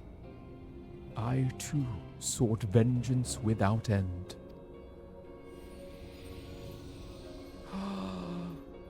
Minimi Godsoma, Minimidi. Thou hast renounced it, hast thou not?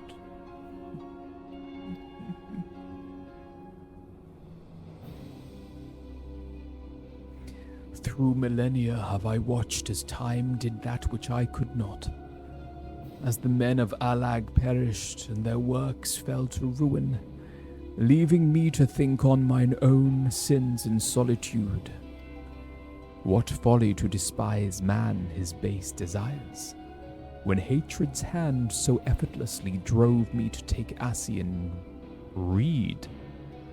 Read? What does read mean?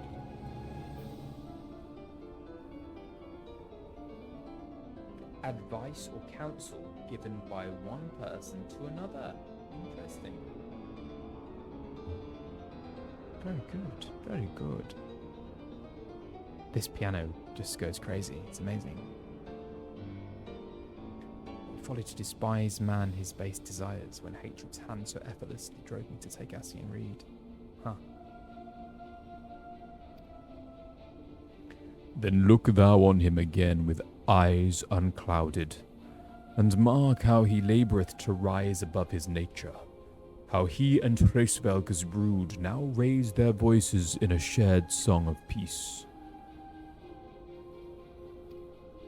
'Tis my dearest hope that it shall prove the founding stone for a bulwark against the dark.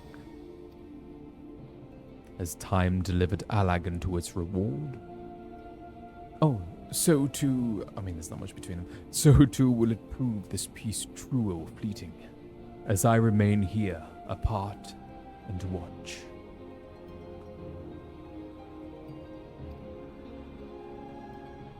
Chosen of Hydaelyn, it is well that thou camest unto me in contemplation, but the road stretcheth ever on, and thy battle is not yet won.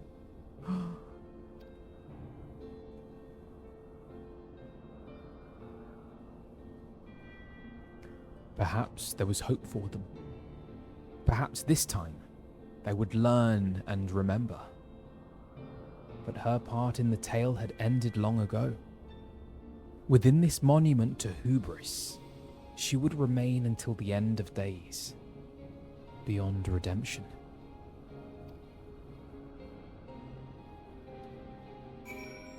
Tiamat.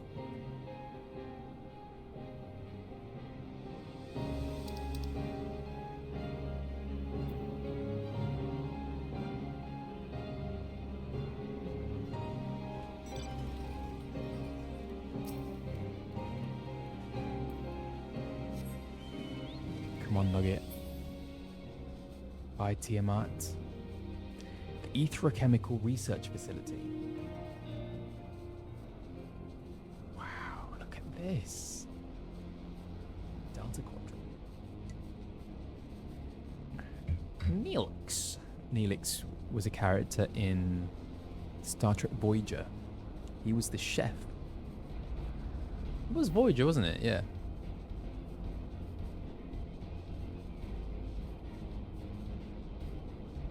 I liked Voyager.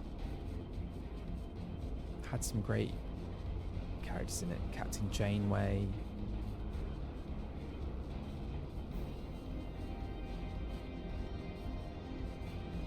We are going high. High, high, high. Are we too high?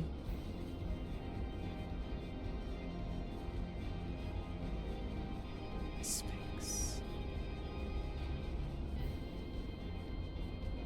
Wow, what is that? Incredible.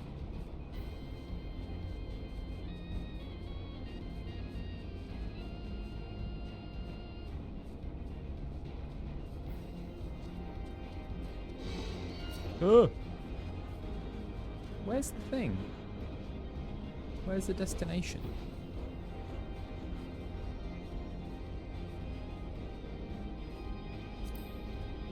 Oh god.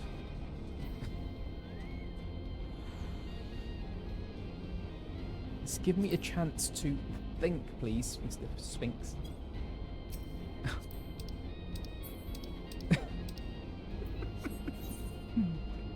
Okay, thank you. Which way? This way. Oh, I've got to go past him again.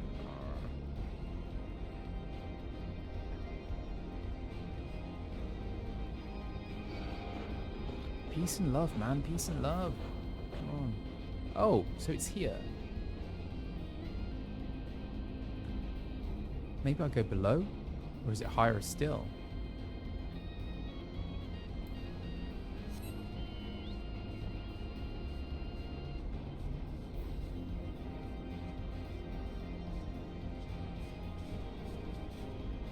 It's below.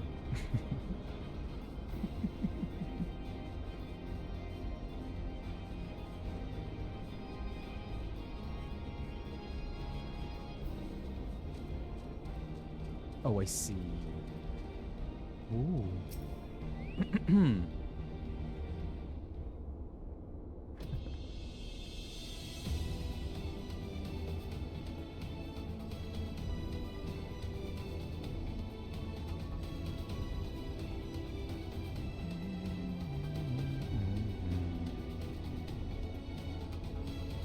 The Undying Ones were defiant, disbelieving, even as death embraced them. Then the knights too succumbed, loyal to the last, to a cause long lost. His body growing light, the archbishop looked upon the arbiter of his fate, and knew not what he saw. And then it was over.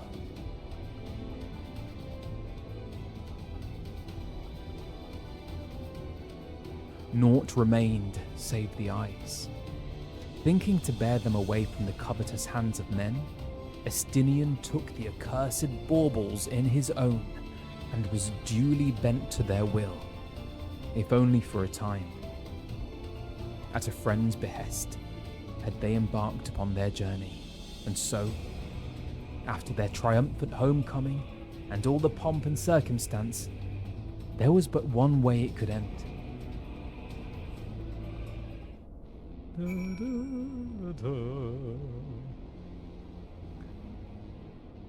God, Estinian and those balls.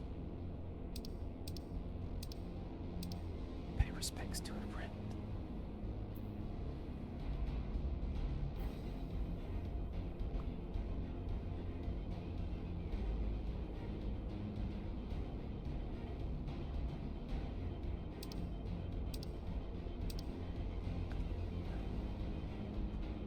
Pay respects to a friend?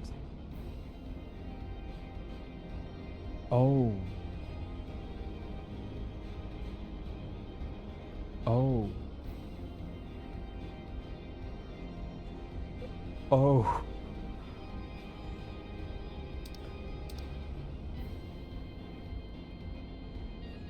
Okay.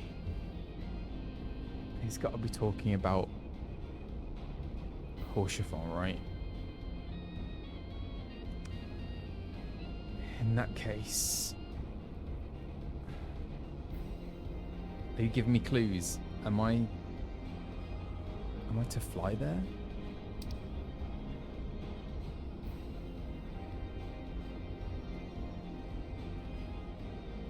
This could take a while. I feel like I might have to go back to Ishgard. Am I correct in that thought? Can you say? Or can you not?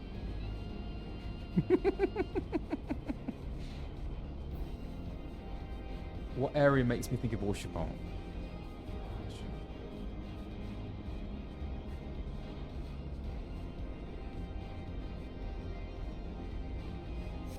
Let me have a look.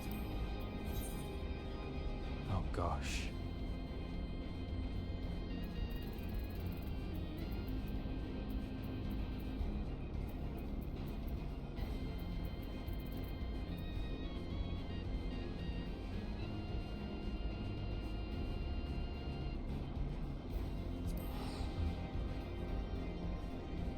You're going to be screaming at me right now, aren't you?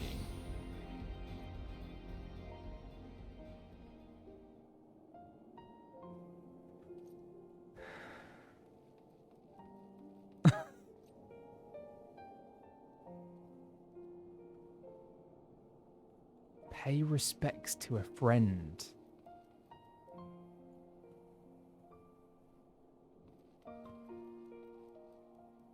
I mean, I could go anywhere.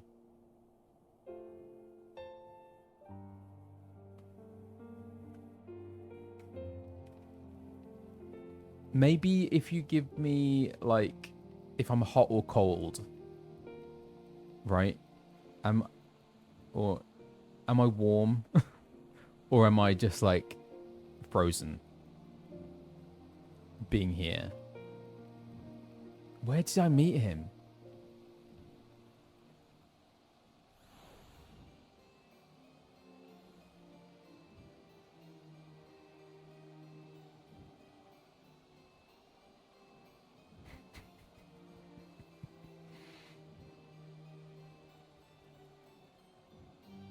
Oh no, it felt like it was here, is it not?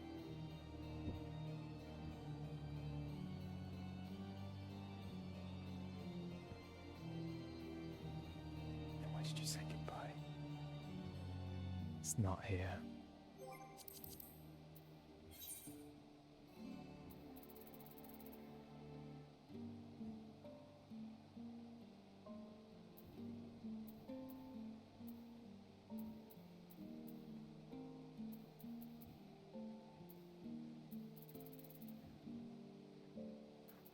Is it there?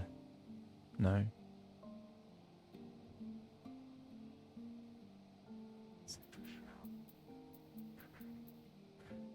Anosha. Oh man. Where did I... Okay, can you give me subtle emote hints?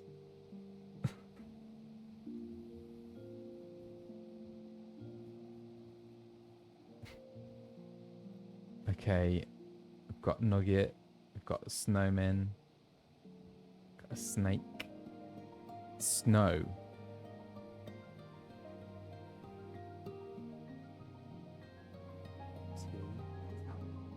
Some kind of unicorn, a dragon.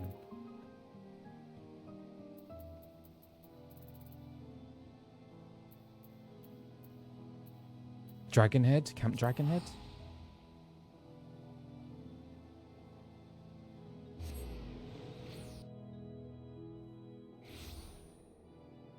Okay. Okay.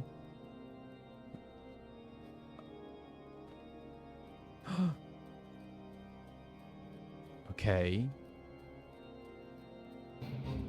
No. Leave me alone.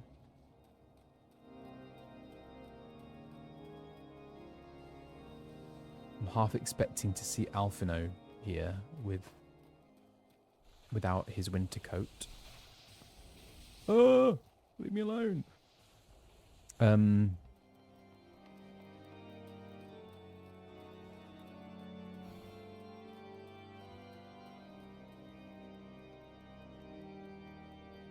I need to fly. You're telling me to fly.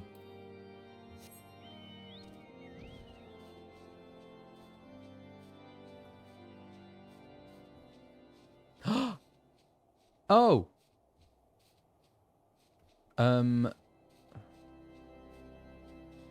Hang on. Is it there?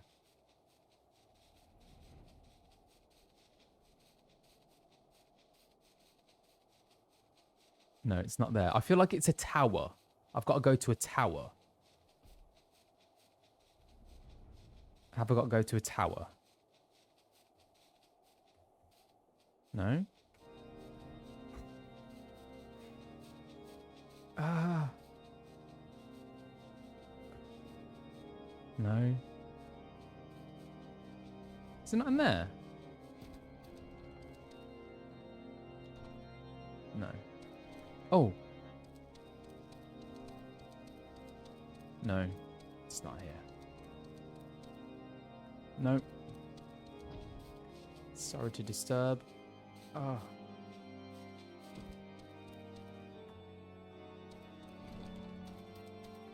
Fly, you fools. Okay. Where is that? Just a sprite, or is that the destination? That's a sprite. Is it up there?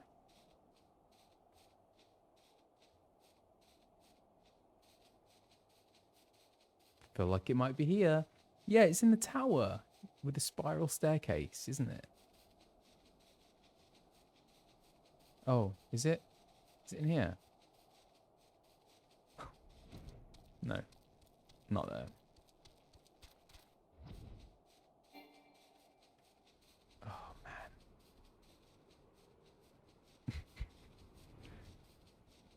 Okay, come on. Come on. Where is it?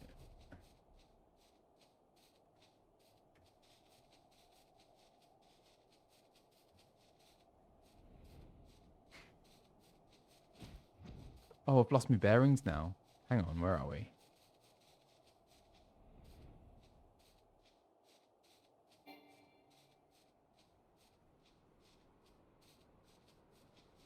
Warm.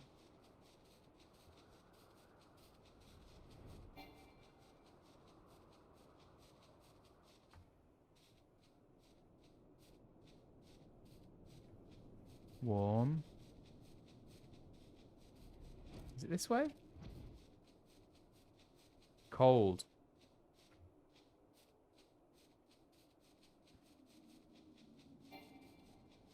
Is it there? Is it there? I was close. What? I don't remember meeting Horsefire here. Seek out of view.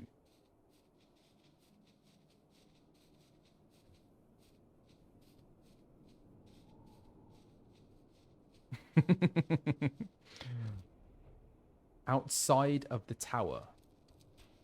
Okay, I've come to pay respects to my friend.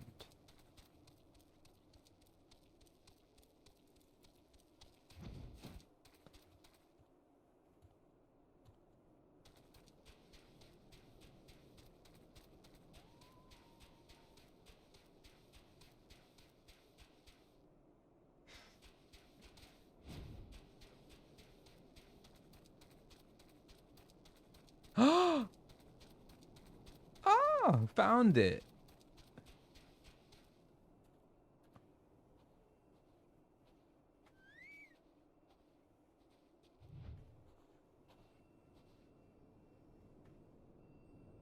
Hello again, old friend.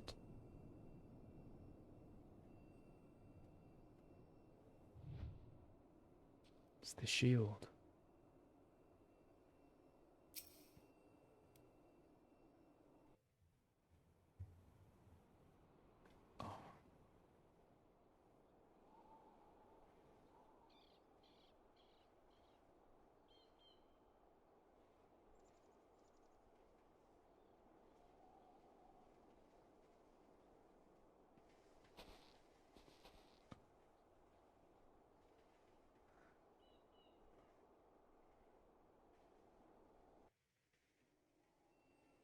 Bushfall. Oh.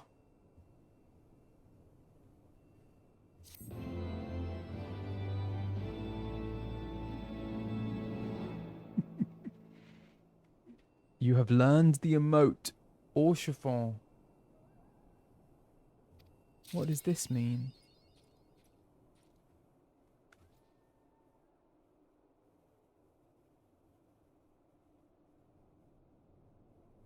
What? No, that's not. No, don't do that to me. No, please don't. That's...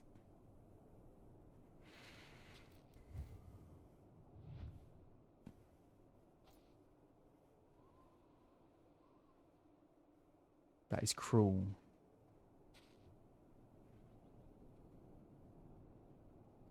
You had me for a split second then.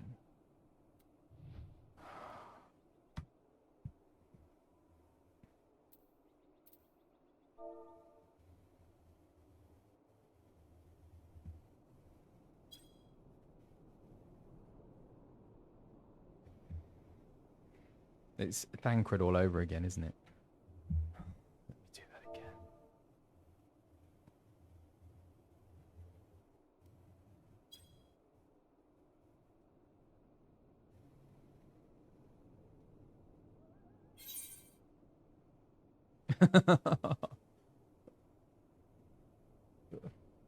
What are you giving me? Hot chocolate. Oh, thank you. Thank you, Orchefon. I accept your hot chocolate.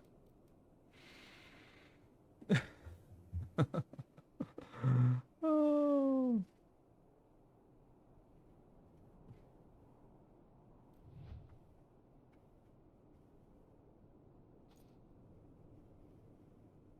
It is like a ghost. That is crazy. Thank you.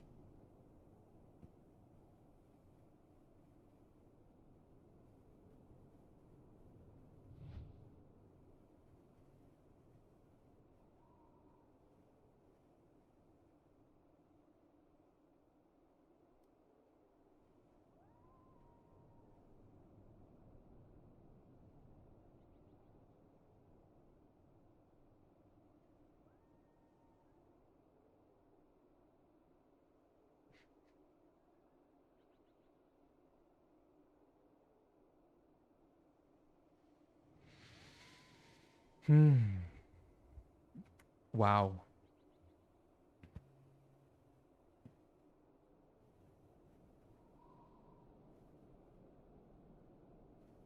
How profound is this game, man?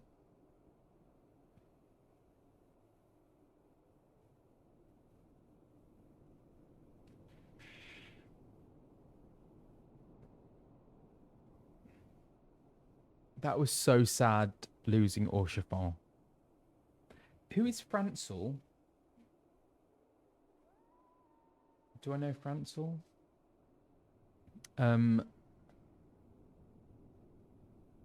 His friend, Orchefon's friend.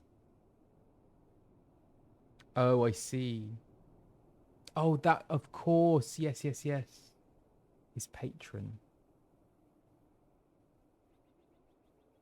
Oh, of course. I saved him.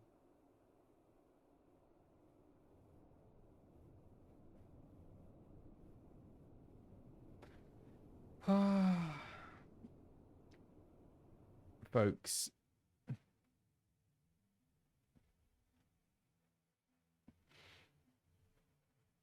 This game is just... I did not expect for this quest to go so deep and so emotional.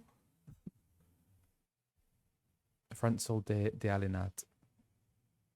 I thought it would just be like a little, I don't know, fun side quest, a little trivial thing, but it got deep very quickly. And it's an optional quest. Gosh.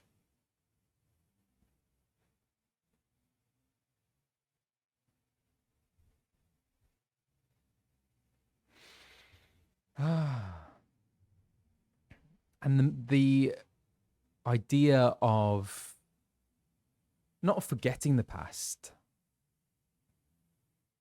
of looking into it and remembering it and honoring it when it's prudent to, learning from mistakes or missteps, but not bringing them into the present. I think that is such a beautiful thing to be reminded of, isn't it? That we don't have to continually live in our past.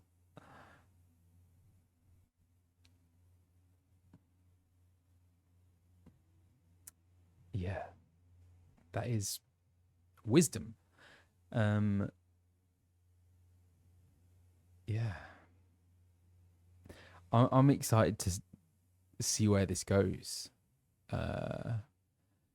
Yeah, I will be taking a break while I am in rehearsals and in shows for Death Note, but I will be back. Like I'm back today. I will be back to embark on Stormblood, and I hope you'll join me then. And I just want to say thank you, everyone, for coming back and supporting the stream. It's been so lovely to have you all here. So thank you.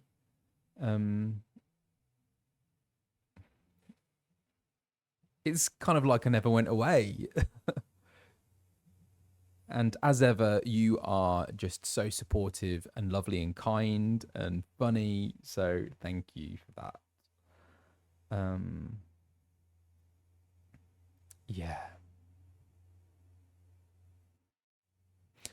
Oh, and at that point, I've got to, oh my gosh, 18,001 followers. Whoa.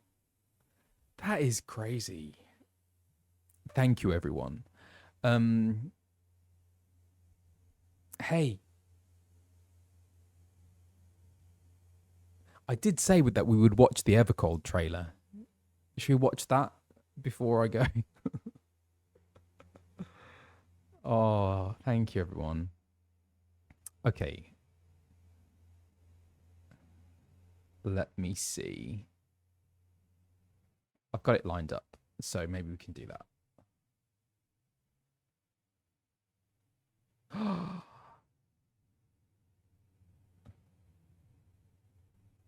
Let's have a look, This is the teaser, so it's not the full trailer, yes. 16.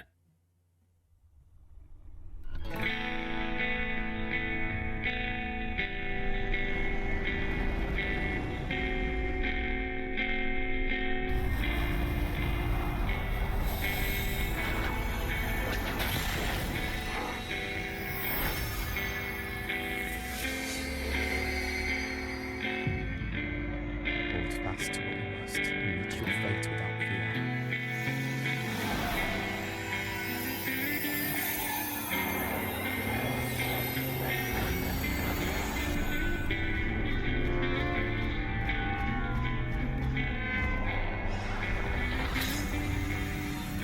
Good war from discover, unite the stars unto one. Let none bar your path.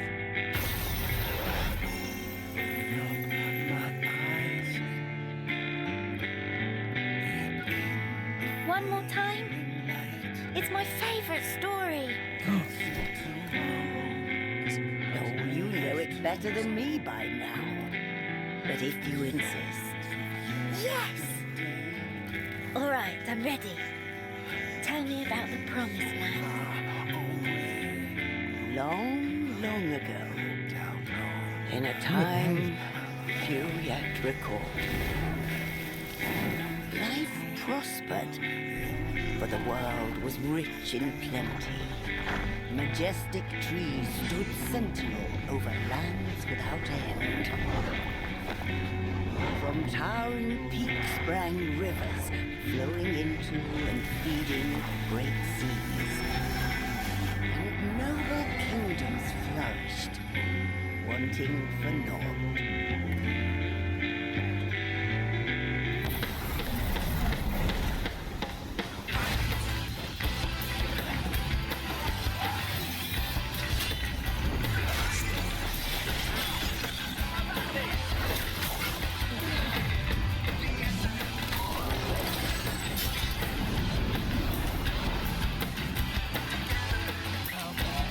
Then came the relentless ice. The world grew cold, cold and still.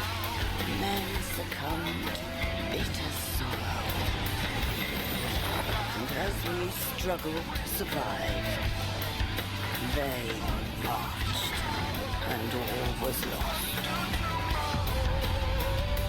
We had no choice but to flee to the skies.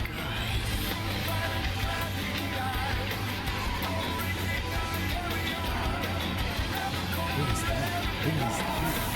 Who are they?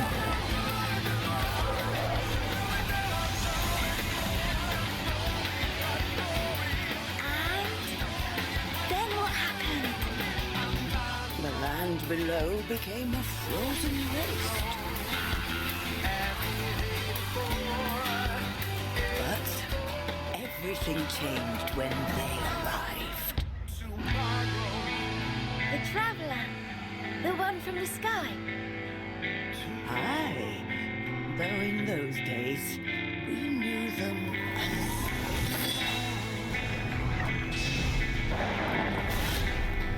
far wanderer. Look so cool.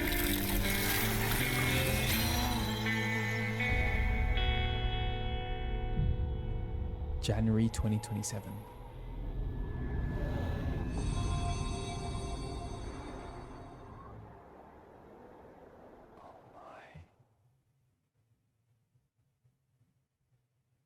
Oh, how bloomin' exciting. It looks amazing, doesn't it?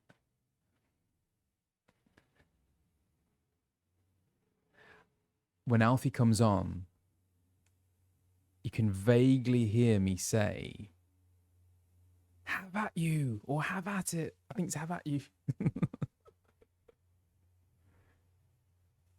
Wow. They do trailers so well, don't they? Sorry, Colin can't reveal details just yet about upcoming projects.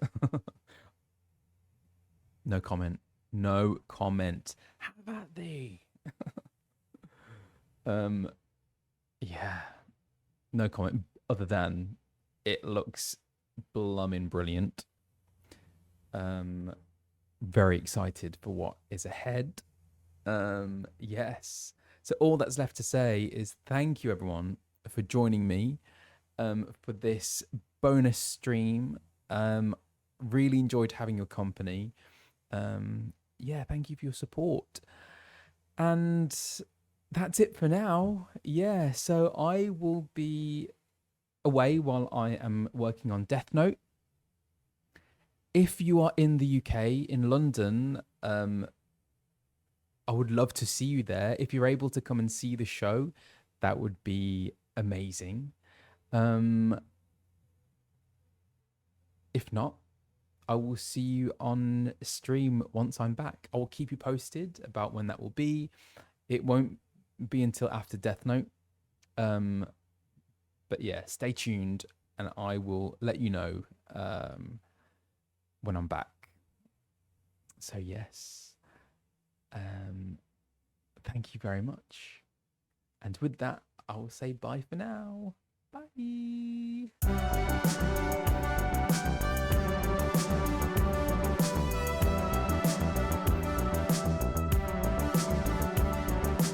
I do not want to comment.